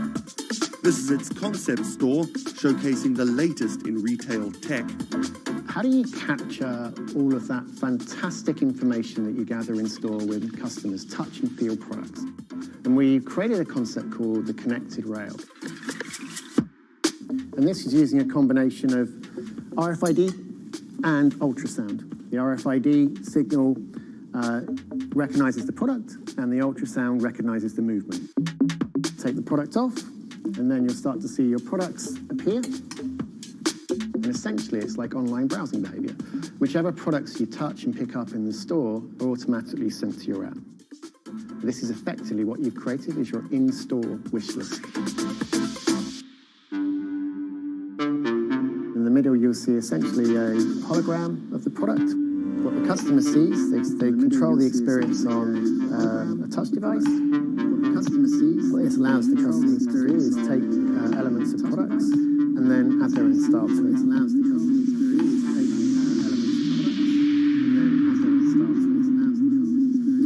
Right, so this is the connected mirror. So in this example, I see my products. I select a coat, and that's tried it, and it's slightly too big for me. So what I can do is choose an alternative size and send a request to the sales associate, and they'll bring that size to me in the fitting room. You'll also see that we've got some product recommendations here. Crucially, the sales associate is able to push items into the mirror from their device. If you wanted to, you could simply use the mirror and pay and go. Your items would then be packed and dispatched to you afterwards.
Do you want me to turn you so you're looking outwards?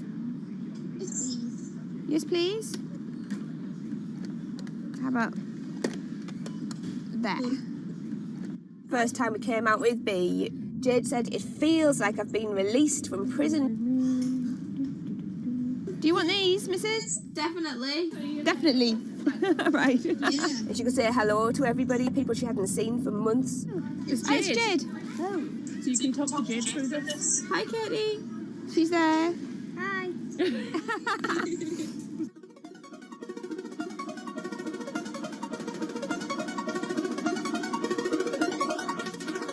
Every time anyone's seen her, they want to know why she's there. And it's kind of the opposite of when you're in a wheelchair and people see you and they kind of go, oh, should I look? I don't know what the right protocol is. When there's a tiny robot with its bright little eyes going around just looking happy everywhere, it really opens you up for conversation. You've got some friends here, look. Hiya. When I saw her for the first time, I remember thinking, this is going to change things. This is one of those points where if this was a book, this would be the cliffhanger.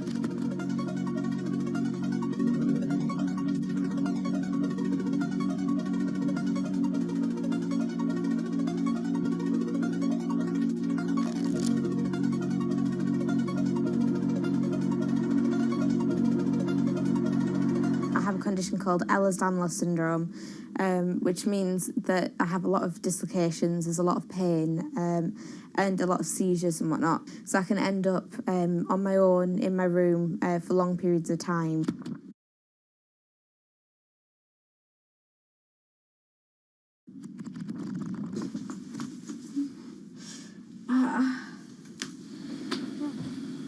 Yeah, my love. A lot of the time, with a condition like my own, of course there's the pain, and the pain is bad, and the dislocations are bad, and the seizures and being in paralysis and never knowing whether you're going to be able to wake up properly tomorrow, that's bad. But what's worse still is being able to count the number of people you see a day on one hand. Are you ready? Sure am, I'm just hoping the connection's going to stay. Yeah, me too. Alright, here we go. When you're used to just the same little metre by metre and a half window every day, and you've been there for months, being able to just see the sky from somewhere else, or the tops of trees, or a sign, is incredible. Or being able to have that kind of chat in the car that most people would probably take for granted. I'm going to go past Grandma and Grandad so you can give them a wave. Now, if Jade is particularly seizure-y, she can still take part. And that's brilliant, really, because before she would just be left in a bed or in the house with just her carers. It's quite a small world, that. Right, so there's one of her. Here, this costume I'm busy making at the moment. When I'm not on bed rest and I'm not just wearing pyjamas all the time, I enjoy being able to dress as different characters and go to Comic Cons and that kind of thing, because it just lets me show a different side of myself, and it's a bit of fun. If you can't go out that often, you've got to enjoy it when you do. Was that? Good. It's one of those weird things where I want to not have to use B because I want to be well enough to be able to go to those places myself. Like, it really makes a big difference to me to be able to go into school. But the thing is, with my condition fluctuating all of the time, I can't go into school reliably.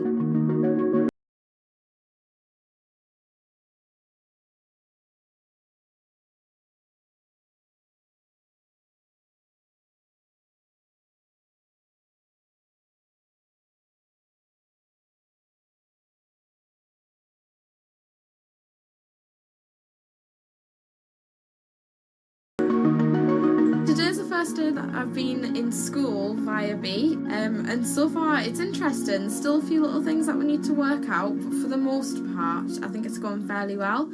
And it's brilliant because I can really tell the difference between today and yesterday. How yesterday I forced myself to go into school when I wasn't very well, and I was really tired afterwards and ended up having loads of seizures, whereas today I've been able to do all of the work. I've been able to keep a clear head and not be ill, which means I'm able to be more focused on my schoolwork. So there is my first step of working, is to simplify root 8. The algebra test is next week. Now I'm trying to make friendships which I'll be able to maintain with B. Before that, I end up letting people down quite often. B gives me hope, yeah. She's just always there, and if I can't do something, she can. And if I need sort of assistance to be able to make commitments, then she's there, and she means that I feel like a more valuable person because I'm more reliable.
it debuted, the 4G wireless we have today allowed people for the first time to hit the road and explore unknown places with only a smartphone for directions. When 5G arrives, it could enable driverless cars to take us there as well. 5G stands for fifth generation mobile networks or wireless systems. It's insanely fast and can accommodate a lot more connected devices. But the reason it's being called revolutionary is because 5G will allow connected devices to speak to each other as well as people. Right now we're living in a world where really it's a one-way experience. That's Bloomberg tech reporter Ian King. The network talks to your phone, you look at your phone and access data, then you send something back to the network. What we're being told about 5G is that really for the first time we're going to see machines communicating with each other over mobile networks in a meaningful way. 5G could end up being 100 times faster than what we have now, with speeds that could reach 20 gigabits per second. In plain English, that means downloading a full-length HD movie in seconds. 5G will also increase total bandwidth, which we will need in order to accommodate the growing Internet of Things. We're talking about the class of devices like internet-connected refrigerators, thermostats, dog collars, but 5G will enable many, many more. Things like your utility network, factories, where machines are just sat there not connected at all. Suddenly they're all going to be connected. Suddenly we're going to be able to have real-time monitoring. Other things like cars, like utility poles, like your light, the light poles. But perhaps the biggest advance will be a huge reduction in communication lag time, known as latency. A network of driverless cars will need the speed of 5G to ping each other multiple times per second to avoid collisions. Near instantaneous data transfers could allow doctors to perform surgery remotely with a robotic scalpel. So how will all this work? First, you need to improve network density. And that's just a fancy word for saying you put more towers out there. What we're being told is that's not actually the case with 5G. The idea is 5G will not only use the existing mobile spectrum, but also tap into higher frequencies called millimeter waves. Millimeter waves can carry more data, but only travel short distances. This may mean you'll see a lot more of these base stations around town. And the new towers may have as many as 100 antenna ports, compared to about a dozen on 4G cell towers. So when will we get 5G? Getting 5G ready is expected to cost providers $275 billion over 7 years in the US alone. Look for the first 5G service to pop up in big cities sometime in 2019.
The cubicle represents a tyranny, that it confines your imagination, your thoughts into a small physical area. Imagine pretty much every software engineer or finance person being able to, disconnect from their desk and look at holographic monitors on a beach and doing their work from there. That's not going to be science fiction. It's the modern office place. Silicon Valley is all about building the future. A startup called Meta thinks it's getting there first, thanks to a big bet that it's made on augmented reality. How are you? Good, thank you. Welcome to Meta. Thank you. Call it a 360-degree office where you can spatialize your thoughts as part of your workflow for education, architecture, design, engineering, etc. People often mix up augmented reality with virtual reality. VR totally blocks your ability to see or hear the real world. AR overlays holograms onto what you already see. Meta has tried to make its version of the workspace feel familiar. You grab the hologram instead of using a controller or a mouse, and your brain already knows how to do it. In other words, we've designed an operating system that humanity has always known how to use. So you can see this eyeball, which is, by the way, photorealistic. You can see my hand is occluding the eyeball, and now the eyeball is occluding my hand, right? You see those two circles? They get small, and then they turn into this glowing white ball, and then I can move my hand around supernaturally. I can do this with two hands and rotate the thing. I can stretch it. I can throw it back right into the shelving system, and that's all you have to learn to become a modern worker. And to prove this, the employees at Meta have started to get rid of their computer monitors, trading them in for Meta's augmented reality headsets. Myron thinks that in less than a decade, we'll all be just wearing strips of glass that can project holograms.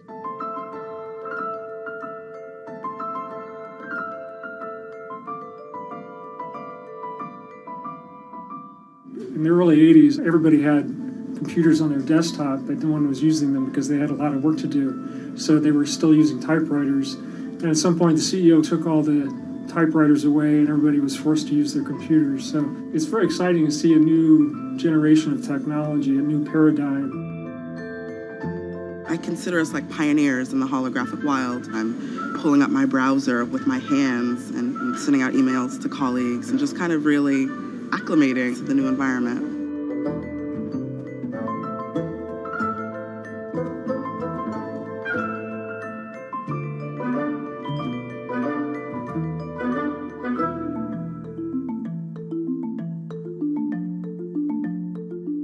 Now you're putting on my computer, essentially. Our digital lives live on our phones. We have all of our pictures and notes and all these kinds of things. So, and why don't you write yourself a little sticky note? I like it. And go ahead and just take your fist right over the top of the sticky note and close your fist. And now... Oh, what? Meta's own transition to augmented reality has run into plenty of unexpected problems. And it's still going to be a while before you'll start to see these devices in your office. But I think it's a future worth waiting for. If we could see these holograms between us, we will have been able to share our work with one another more naturally, more efficiently, and more productively than ever before. Humanity will have evolved slightly.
This is Hatsune Miku, Japan's sensational virtual pop star. She's released over 100,000 songs in multiple languages and performed sold-out concerts around the world. Her image has appeared in games, on TV, in car races, and is even etched on the side of a Japanese space rocket. I came for Hatsune Miku, Carlos. She's Lady Gaga's favorite digital pop star and opened shows for her in the US 3 years ago. Tens of thousands of fans attended her exhibition and live shows near Tokyo recently. 理想のアイドルっていうと、どの曲でもミクはすごい綺麗に歌ってくれる。他没有缺点啊，没有任何让我们感到不开心的一些新闻。She's everything to everybody. That's probably why she's so popular. Miku's creator Hiroyuki Ito and his Sapporo-based company have been developing the virtual diva for over 10 years. 初音ミクとは、キャラクターとしてすごく、YouTube とかで検索すると、たくさんの初音ミクが出てくるんですけども、元々の、初音ミクのその原点は歌声を合成する、ソフトウェアなんです。Both the software and character are named Hatsune Miku, meaning the first sound of the future. Originally based on Yamaha's Vocaloid technology, Miku the software has a sound bank containing voice samples and a huge array of tools. You input the melody and lyrics, then Miku the character sings them.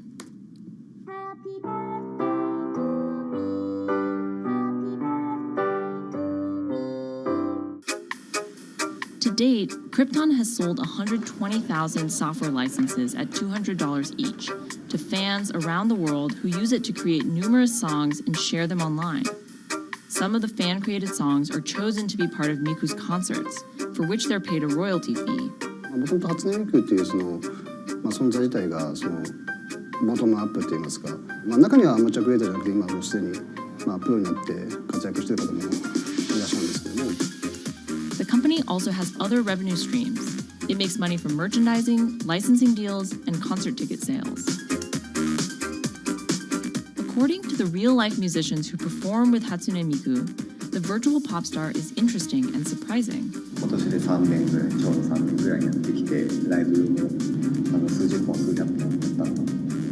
そういうことが演奏によって起こせるための、そういう器みたいな感じになってきて。初音ミクらしさって僕はあんまりない。初音ミクって何だってありっていうか。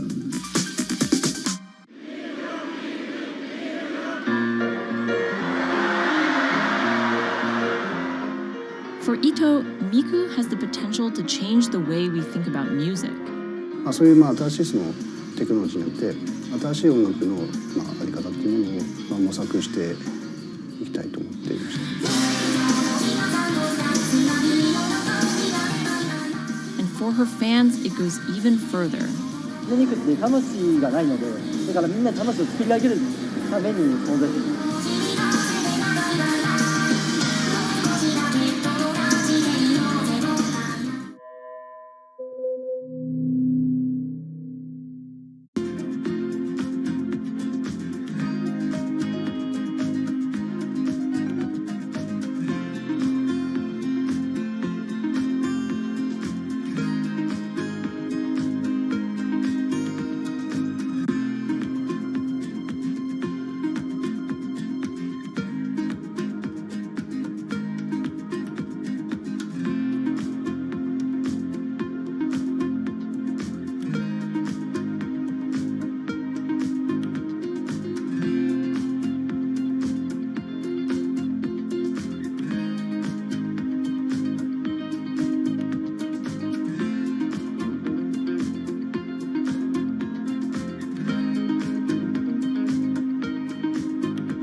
Now, there are a lot of fitness gadgets out there. In my quest to get fit, I tested 17 of them over the last few months. At least one personal trainer I know was a little bit skeptical. Yeah, I've been watching these new technologies come to the market for almost as long as I've been a personal trainer. They're just tricks and tropes. They're not much different than the Bowflex machines or, to be honest, the original Jane Fonda workout video. But some of these gadgets that are just coming to the market do so much more than what they used to do, just tracking your activities. Out of all of them, this chest strap was my favorite. It comes with a robot coach that points to the future, one where you might not need a human trainer at all. And it works like this. You wear the chest strap so that it can read your heart rate, and that connects to Move's free app that talks to you. Welcome to Move Heart Rate Hit Outdoor Running. Let's get moving and warm up in Zone 2. Move's computerized coach tells you what to do at that exact moment, whether you're running outside or you're doing body weight exercises indoors. Swing your arms faster to get your legs moving quicker. Let's crush this round.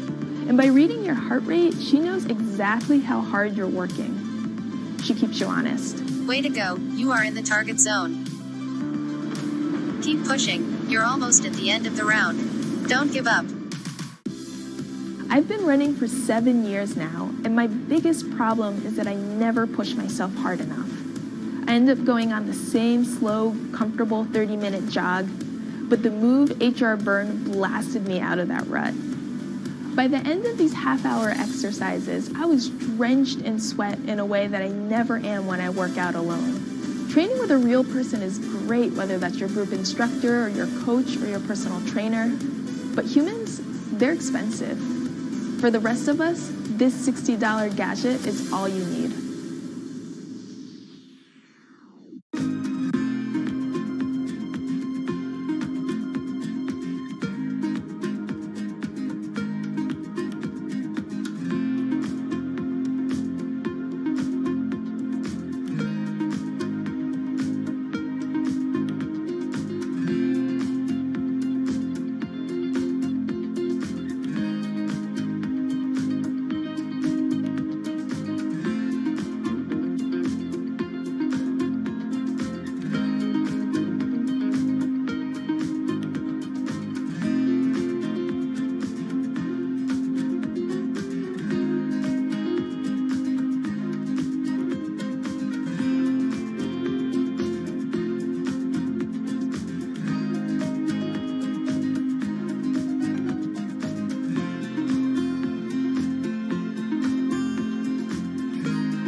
does it take to change the world?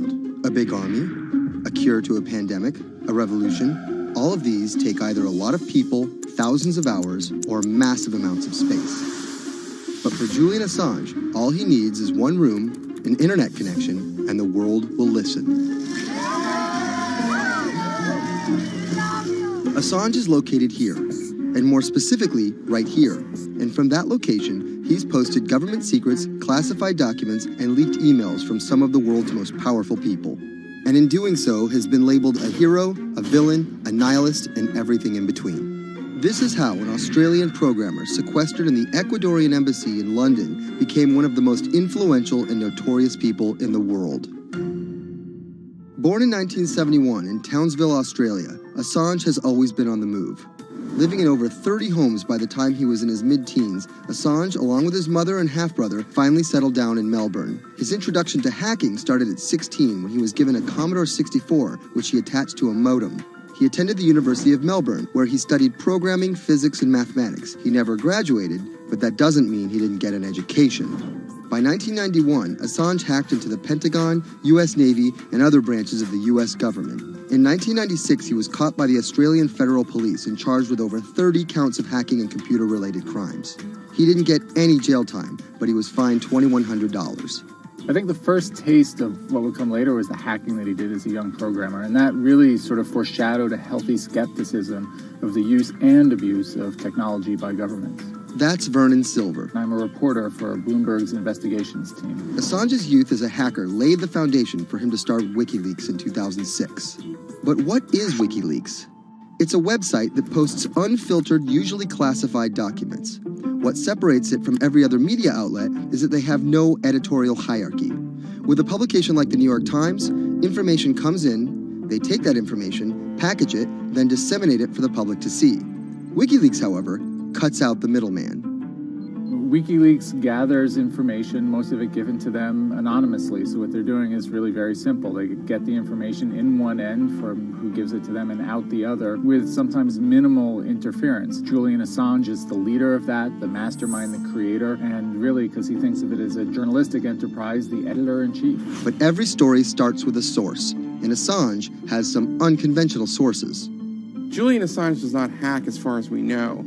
He is the recipient of people who are either insiders who give him secret documents or hack emails from a foreign power. That's Eli Lake. I am a columnist for Bloomberg. And there was no source bigger for Assange than Chelsea Manning. He used to be known as U.S. soldier Bradley Manning. In 2010, Manning provided Assange and WikiLeaks with hundreds of thousands of leaked government documents.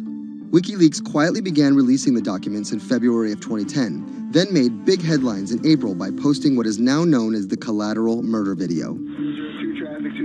Come on, fire! It was a vivid, graphic video. It changed the debate on the Iraq War, and importantly, it put WikiLeaks on the map when they put it online, and they couldn't be ignored at that point. And those leaks were just the beginning. They went on to post more than 90,000 leaked documents known as the Afghan war logs, 390,000 documents known as the Iraq war logs, and 250,000 private messages between diplomats called cables in what is now known as Cablegate. These leaks were met with very real ethical questions. The problem with publishing those cables was that a number of confidential sources for U.S. diplomats who faced real danger when their names were exposed. Then Secretary of State Hillary Clinton drove the point home that every country, including the United States, must be able to have candid conversations about the people and nations with whom they deal. Shortly after Cablegate, the Swedish government issued an arrest warrant for Assange on allegations of rape and molestation. He claimed the allegations were fabricated to get him extradited to the United States, a claim the U.S. government denied. Either way, Assange's next move was to seek refuge in the Ecuadorian embassy, which really was the beginning of the new chapter in his life and what we're dealing with now, which is him being stuck in London. What was supposed to be an office in an embassy is now Assange's self-imposed prison to this very day. But that doesn't mean he's slowed down. Since being trapped in the embassy, WikiLeaks has released files about Guantanamo Bay prisoners, Syrian political figures, and the draft to the Trans-Pacific Partnership. And then came the 2016 U.S. election. Thousands of leaked emails showed Democratic Party officials possibly plotting against Bernie Sanders in his race against Hillary Clinton. Over the course of 68 days, WikiLeaks released 20,000 confidential Democratic National Committee emails. In terms of the presidential race, if you look right here, when Assange released the first batch of emails, Trump actually takes his first lead against Clinton. I think we've had enough of the Clintons, in all fairness. Once WikiLeaks started exposing secrets of the Democratic Party, Julian Assange became a hero to many on the right. Public opinion kind of flip-flopped. WikiLeaks! From the emails, we now know Hillary Clinton's campaign manager makes risotto, and also how the DNC squashed Bernie Sanders' campaign. One thing we don't know is who gave Assange the stolen emails in the first place. Many leading Democrats say they suspect it was the Russians. They released an analysis from a private cybersecurity firm that had said it was the Russians. But Assange claims our source is not the Russian government, and it is not a state party. So this is where we stand today. The public still doesn't know who provided the emails to WikiLeaks. Meanwhile, Assange is still running WikiLeaks and still releasing documents. In March 2017, he started publishing documents from the CIA's Center for Cyber Intelligence called Vault 7. The CIA, the agency charged with finding and keeping our top secrets, can't keep its own secrets. As long as Assange has a connection to the world, no government secret will be too far from exposure.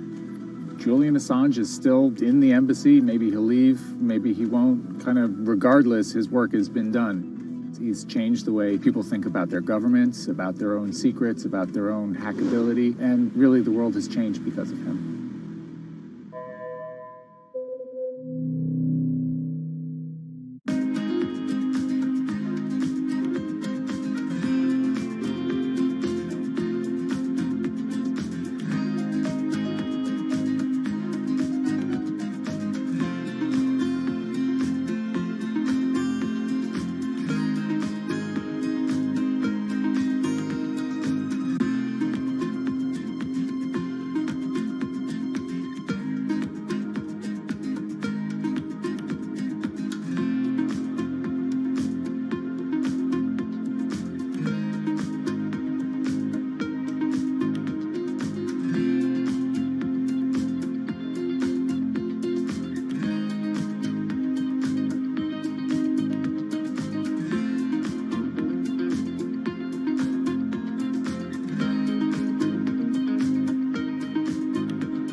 Expose everything you won't admit. And action. This entire video is based on a true story. When I do like motivational speeches or even tell myself like, love yourself and you should love yourself. This is Lily Singh, But to fans all over the world, she's the YouTube star Superwoman. What if everyone's a girl, Superwoman? I know we can change the world for the better, one positive day at a time. My parents now know what I do. They didn't know what I did for a long time in the beginning of my career. I was just making videos in my room. They had no idea. Mom, Dad, have you seen my keys? I can't find them anywhere. Because you're always on phone. Until someone called them, like a family member from another part of Canada, was like, Canada, is your daughter making videos? And the mom was like, I don't know, Lily, are you making videos?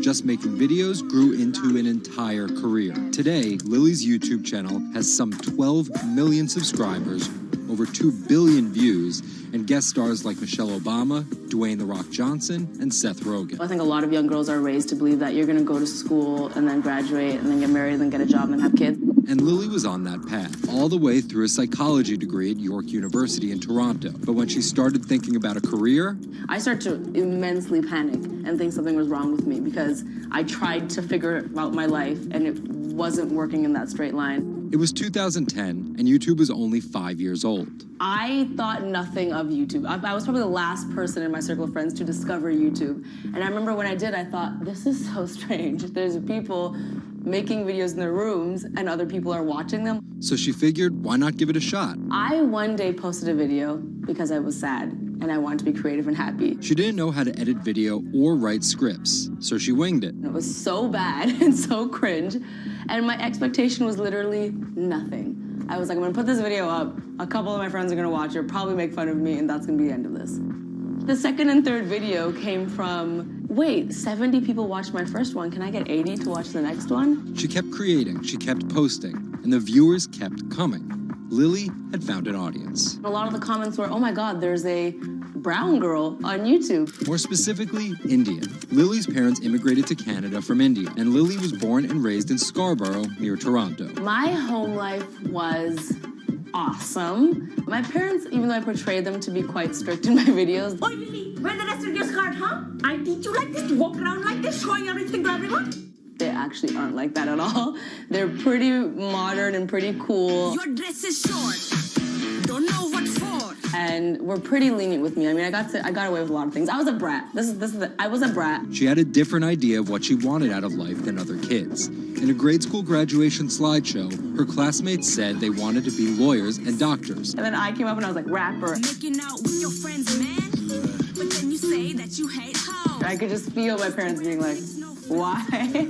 Because that's just not something women really did in the Singh family. I know there was a ton of people that weren't happy about my birth being a female, so I think, and that's some real-ish, but it's a real thing. The best thing I could have done to prove to so many people that didn't want my mom to have a daughter was to become Superwoman. What up, everyone? It's your girl, Superwoman. It was the name of Lily's favorite hip-hop song by Lil Mo featuring Fabulous. I love the song so much because it was one of the only songs at the time that was an empowering female song, where Lil Mo's going on about, like, I will save guys with my superpowers, and I will save girls with my superpowers, and I am the Superwoman. I thought, this name that I've had for so long that empowered me when I was younger, I'm gonna make this my screen name. Maybe this should be a new series. Superwoman didn't just burst onto the scene overnight with a viral video. It was a steady climb fueled by hard work. The moment that I thought this is going somewhere and this could be a career was the first time I performed internationally. It was in India. And it was the first time where I was truly across the world and people knew my videos. Singh has transformed herself from a bratty kid to an internet personality to a media mogul. She started a feature film, A Trip to Unicorn Island, in 2016. And her book, How to Be a Boss, hit the New York Times bestseller list in 2017 while she was on a 30-city international tour. Lily started out with the goal of getting millions of subscribers and financial security. Hurry the hell up! But after surpassing those goals, success has new meaning. I've really come to terms with the fact that my definition of success is what's the best legacy I can leave behind. And it's not the number of views and the number of subscribers. It is the number of people that can say, this girl changed my life or changed something in my life positively.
CTE is often found in the brains of deceased athletes, military veterans, and others with a history of repetitive brain trauma.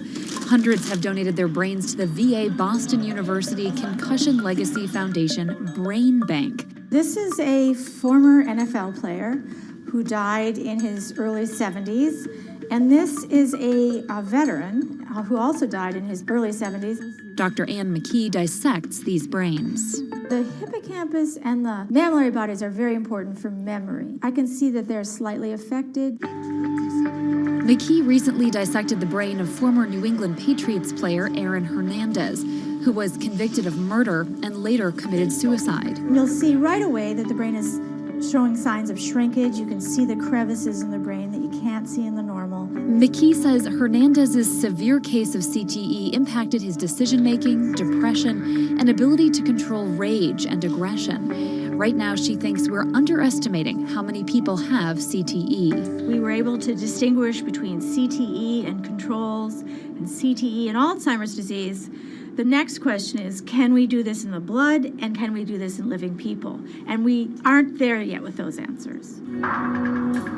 But the need for a diagnosis in the living is motivating companies such as Quanterix in Lexington, Massachusetts, to work faster on technology that could diagnose concussions and CTE in as few as 30 minutes. Kevin Rosovsky is the CEO. It's like a high-powered microscope. And so by doing that, we can see little biomarkers that you couldn't see before in the blood. Quanterix received a grant from the NFL and just went public.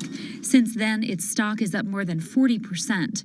The company sells a machine called Simoa for $175,000 to other biotechs, hospitals, and researchers. And for the first time in history, we're able to see brain health in blood, and that's a major breakthrough, and that's leading to less invasive testing, and we've already been able to see evidence of concussions, and there's the beginning evidence of being able to see the accumulated effect of concussions. Quanterix is also trying to detect Alzheimer's disease, multiple sclerosis, and ALS. Rosovsky says he thinks diagnosing concussions will be easier than diagnosing CTE. Diagnosing CT in the living probably is a couple years away. We're real excited to see the progress, but reducing some of that work into actual tests in a laboratory takes time. There's regulatory approvals. There's a lot of red tape that you have to go through.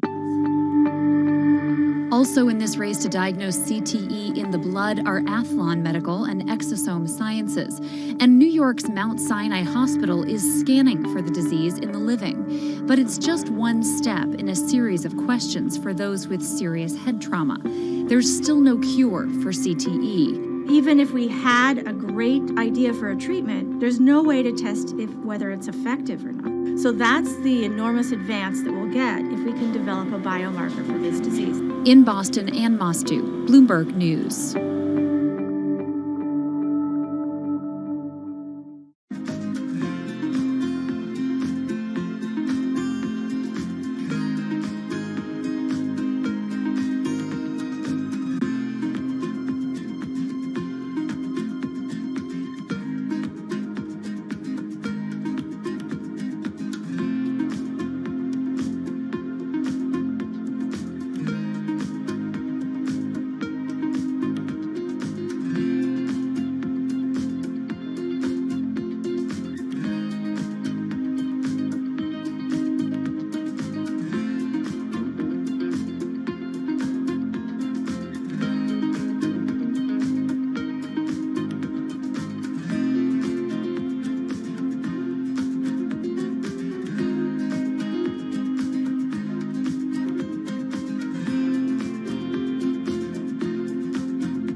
Wine is a $300 billion global industry where one person's opinion can make fortunes or break them. That's because of this man, Robert Parker, and his newsletter, The Wine Advocate.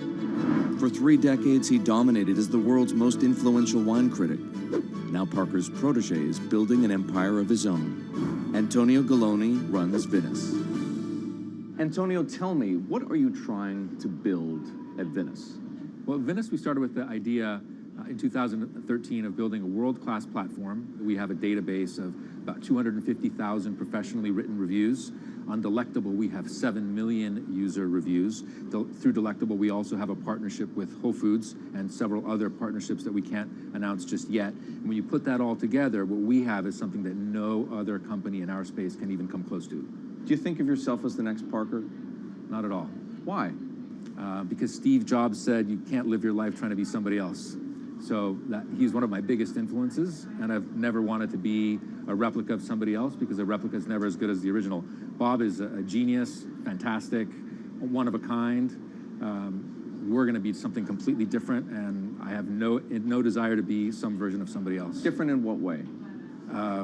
Every decision that I've made at this company is completely anathemic to what Bob did with his company. I want our writers to be partners. All of my senior people are locked into the company. They all have equity or they have a path to equity based on business results. That's something that we never had at Parker. Our benefits are world-class, and everything that we've done at Venice is completely different from that model. When Steve Tanzer, who is the most experienced active wine critic in America, wants to work with us, that says something.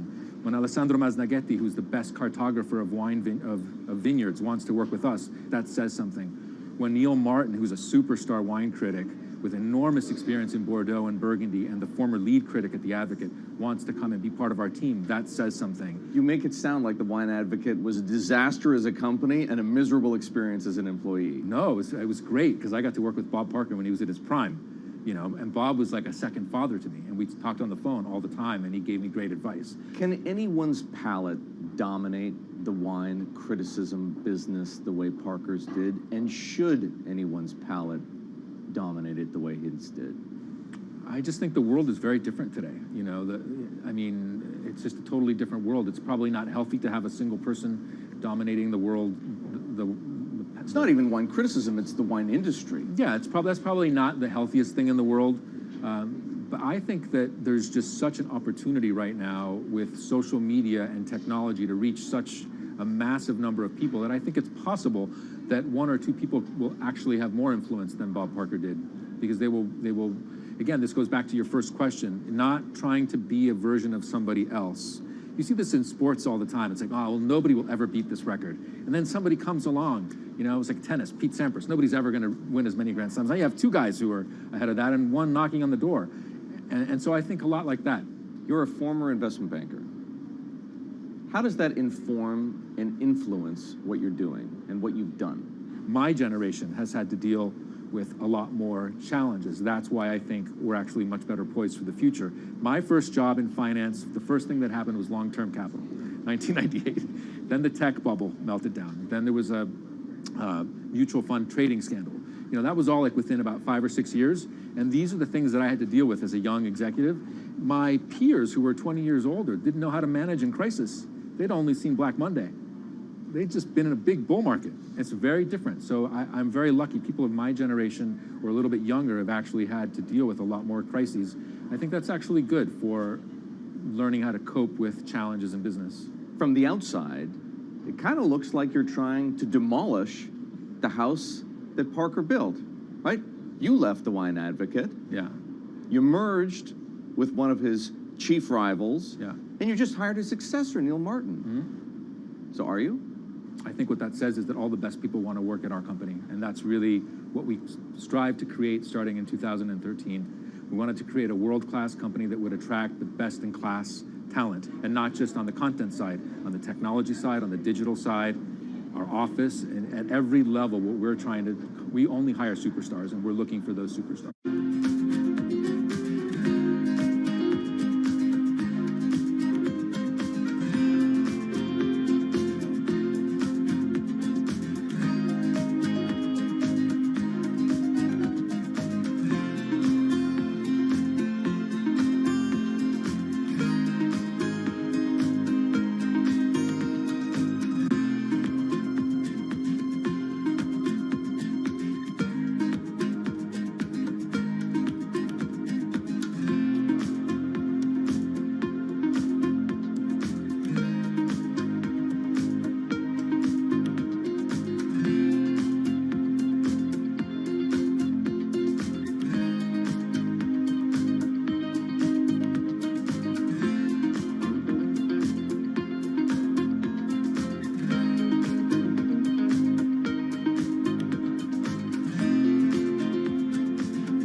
In the world of professional wrestling, there's something called a swerve. Hulk Hogan has betrayed WCW. Some examples. These tag team partners are called babyfaces, or the good guys. Then one of them swerves when he super kicks his tag team partner in the head, quickly assuming the role of the bad guy, or what the wrestling world calls the heel. Are you kidding? What a despicable act that was! Or a match is almost lost when, what's that?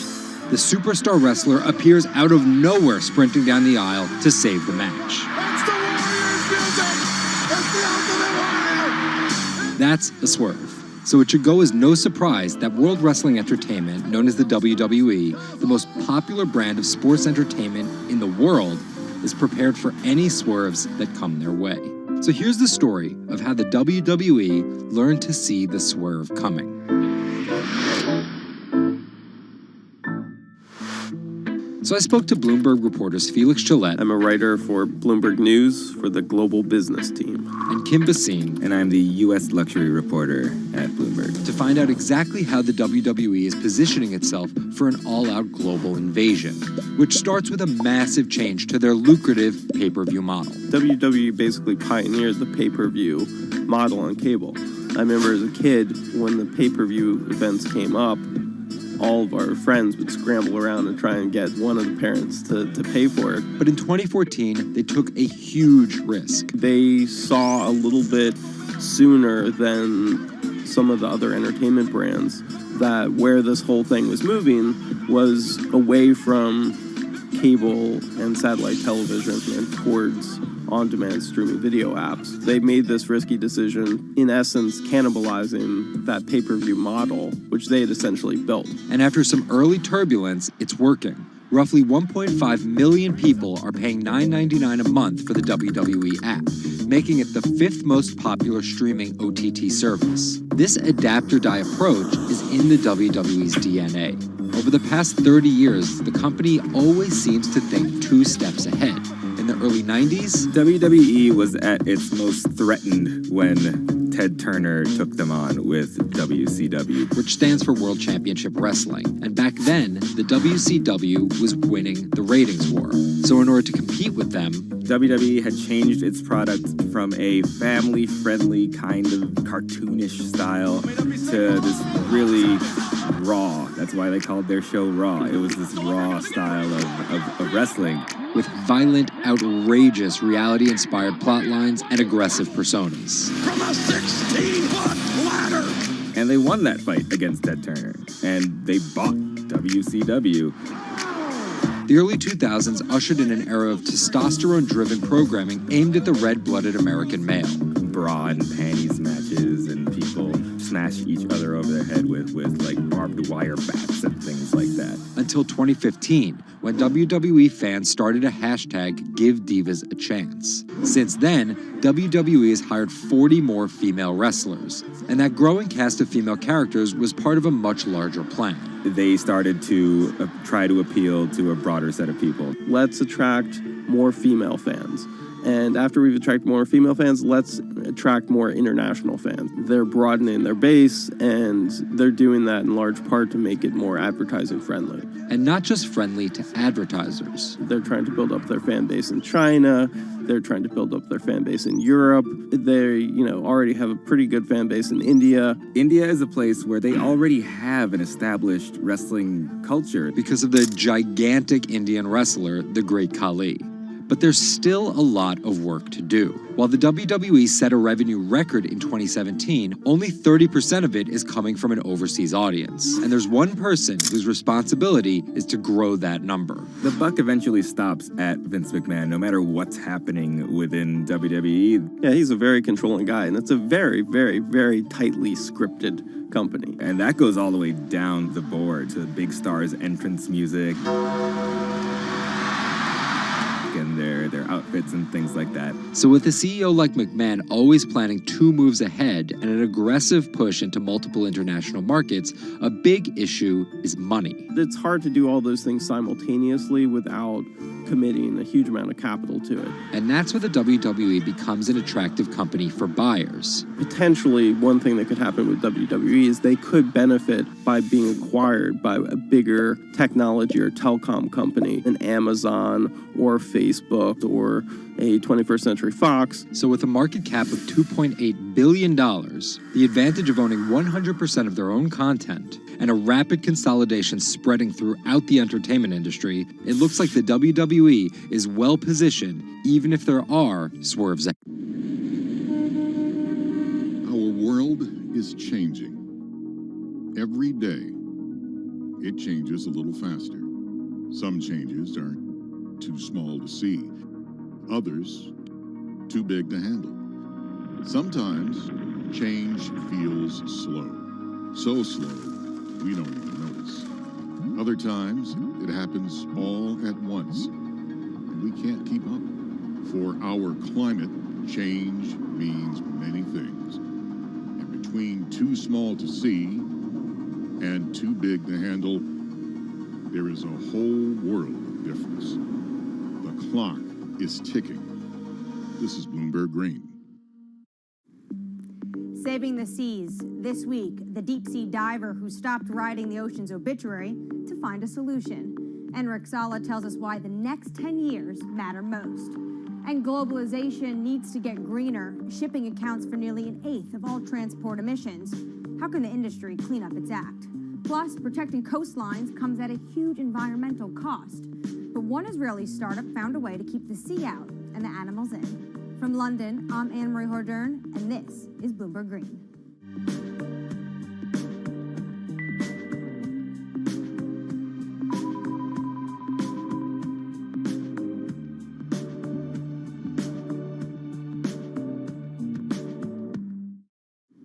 After more than a decade of studying the ocean as an academic, Enric Sala realized he was writing the ocean's obituary. He quit his job and became a full-time conservationist. As an in-house explorer for National Geographic, he's clocked more than 5,000 open water dives. He's also founded Pristine Seas, a project that combines exploration, research, and media to lobby countries to protect their oceans. To date, it has helped create marine reserves equivalent to half the size of Canada. I spoke to him about his mission and why it's so urgent. The state of the world's oceans is really bad. We have lost 90% of the large fish in the ocean. Sharks, groupers, cod, tuna. More than half of the fish stocks are overfished, which means that we are taking them out of the water faster than they can reproduce. More than half of the ocean is affected by industrial fishing, and global warming is killing coral reefs all around the world. The ocean is in a trajectory of decline. Can you just visualize for our viewers who never get to see the kind of things you are able to see, what an ocean and healthy ecosystem looks like versus one that's next to a bustling economic and industrialized area? Coral reefs in the United States, in the Florida Keys, are down to only 2% of what they used to be. Before, 80 to 90% of the bottom on a coral reef in the Caribbean was covered by live coral. Now, Florida Keys have only 2%. The average in the Caribbean is about 5% of the bottom covered by live coral. The rest is covered by slime and seaweed. And most of the fish you can see are this big. And it is very, very rare that if you jump into any place in the Caribbean at random, you see a shark. It's very, very rare. Now, let's go to Millennium Atoll, for example. An atoll that is uninhabited and fished south of the equator in the Central Pacific, belongs to the Republic of Kiribati. 2009, we conducted the first underwater expedition to this island, and I still remember the first time. Jumped over the side of the boat, and as soon as the bubbles cleared, I was surrounded by 15 gray reef sharks. After a couple minutes, the sharks decided that we were boring, and they went back to do their thing. And you look down, 90% of the seafloor is covered by thriving coral, and it's full of fish, and a sea turtle comes by. Now, this abundance that we rarely see anywhere except in well-managed marine reserves. This is what the ocean used to be like, and this is what we have learned from going to these pristine places. And you write in your book that you're writing the obituary of ocean life. What's the cure? The cure is doing less harm. Basically, there are three things that we are doing to the ocean. One is we are taking fish out of the water faster than they can reproduce. Two, we are turning the ocean warmer and more acidic because of man-made climate change.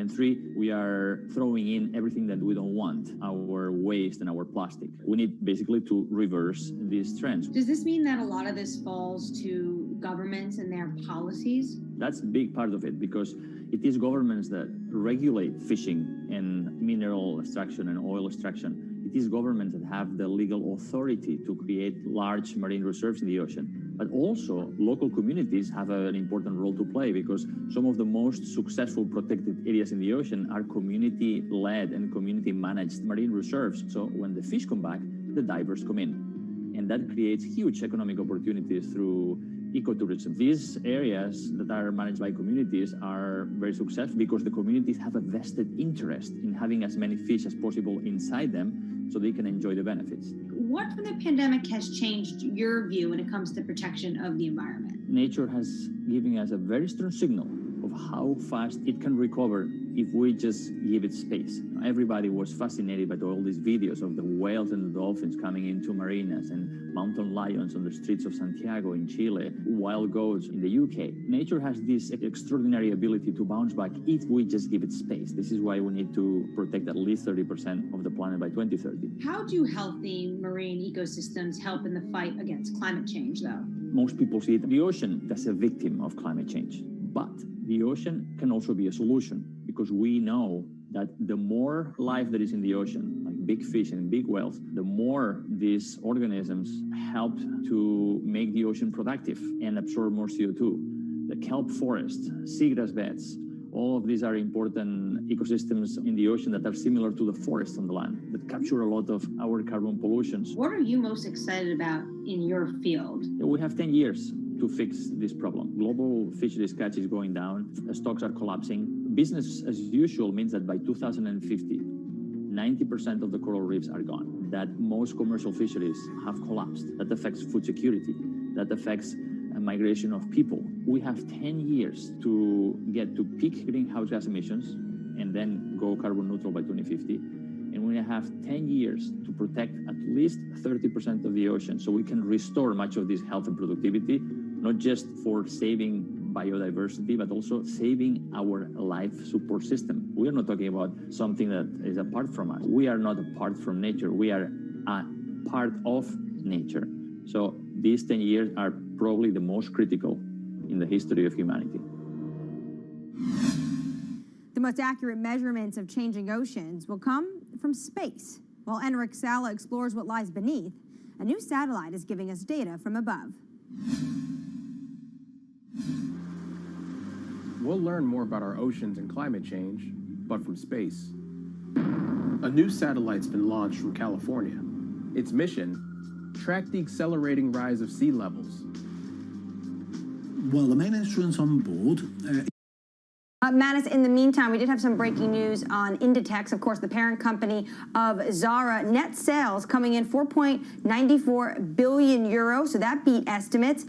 What's very interesting is, of course, online sales rose 67%. I don't know about you, Manus, but I'm really not an online clothing shopper. I like to physically go see items, but maybe to my benefit, Inditex says 98% of stores are currently open. So they're almost at that 100% level where their retail shops are open for customers. Absolutely. I think the whole sort of blended model between sort of go, see, touch, try on, and then maybe come back and order. And certainly that's what I've done. Dubai Mall is sort of like this sort of homage to shopping. And you go in there, you sort of look at the product, and then you go home and you order summer shorts, Anne-Marie, because it's getting a bit hot down here. There you go, Inditex, first quarter sales, 4.94 billion versus 4.88 billion. It's too hot for me on the beach, Anne-Marie. Yeah, well, I have to say, actually, the weather in London is becoming a bit peachy as well. It's very sunny here. Unfortunately, though, I am in quarantine. But, Manus, let's get a recap of the First Word News with Simone Foxman. Hi, Simone. Hi, Anne-Marie.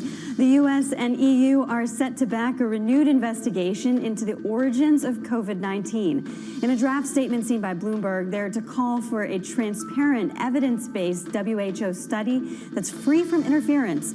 Several countries have called on China to be more transparent amid ongoing questions over whether the outbreak was caused by a lab accident transmitted from wildlife or something else. China is considering imposing a cap on the price of thermal coal from mines at the country's ports. Bloomberg understands power plants could be told they can't buy coal above a certain price level. This comes as China struggles to contain stubbornly high energy costs ahead of peak summer power demand. Global news 24 hours a day, on air and on Bloomberg Quick Take, powered by more than 2,700 journalists and analysts in more than 120 countries. This is Bloomberg. Simone, thank you very much. Wrapping up the stories and the flow there from Qatar. Now, the cost of raw ingredients has roared higher since the start of the pandemic. This has raised the fears of a broad commodity boom, and that could push up food prices for consumers. Now, the United Nations gauge of world food costs has risen to the highest level in almost a decade and may well continue its upward trajectory. Food inflation fears come at a time when economies and supply chains are still struggling to overcome the COVID crisis. Joining us now is our Bloomberg commodities reporter, Megan Durasin. Megan, thanks for joining us. So this surge, inexorable surge in food prices for 12 straight months, just give us a sense of the breadth of this. Sure. So, yeah, like you said, we are at the highest in almost a decade, the highest since 2011.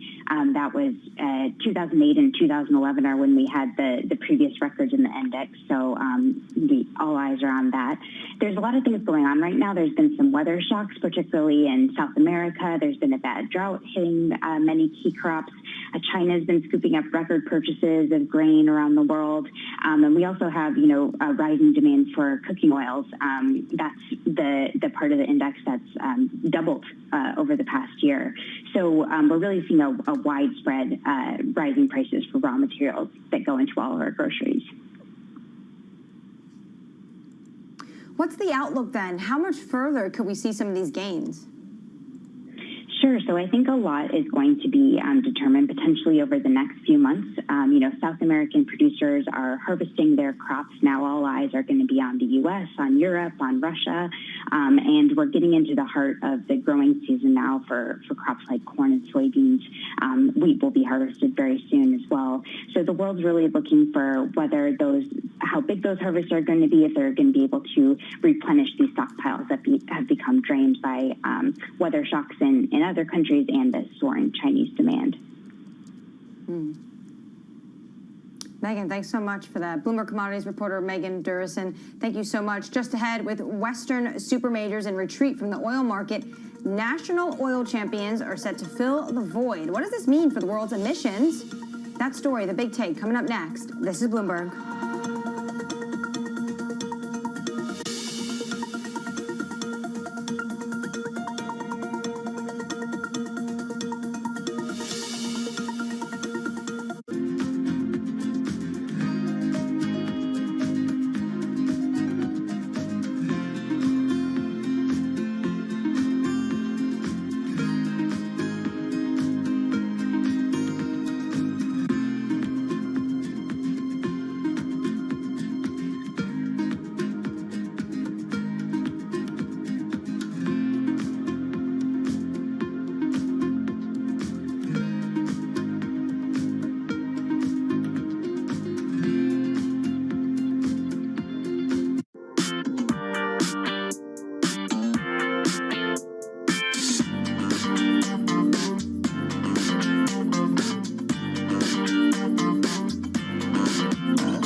Trading revenues coming in better than expected. Everything. Cash, $1.4 trillion of cash. One of the most notable aspects of this report that was stellar.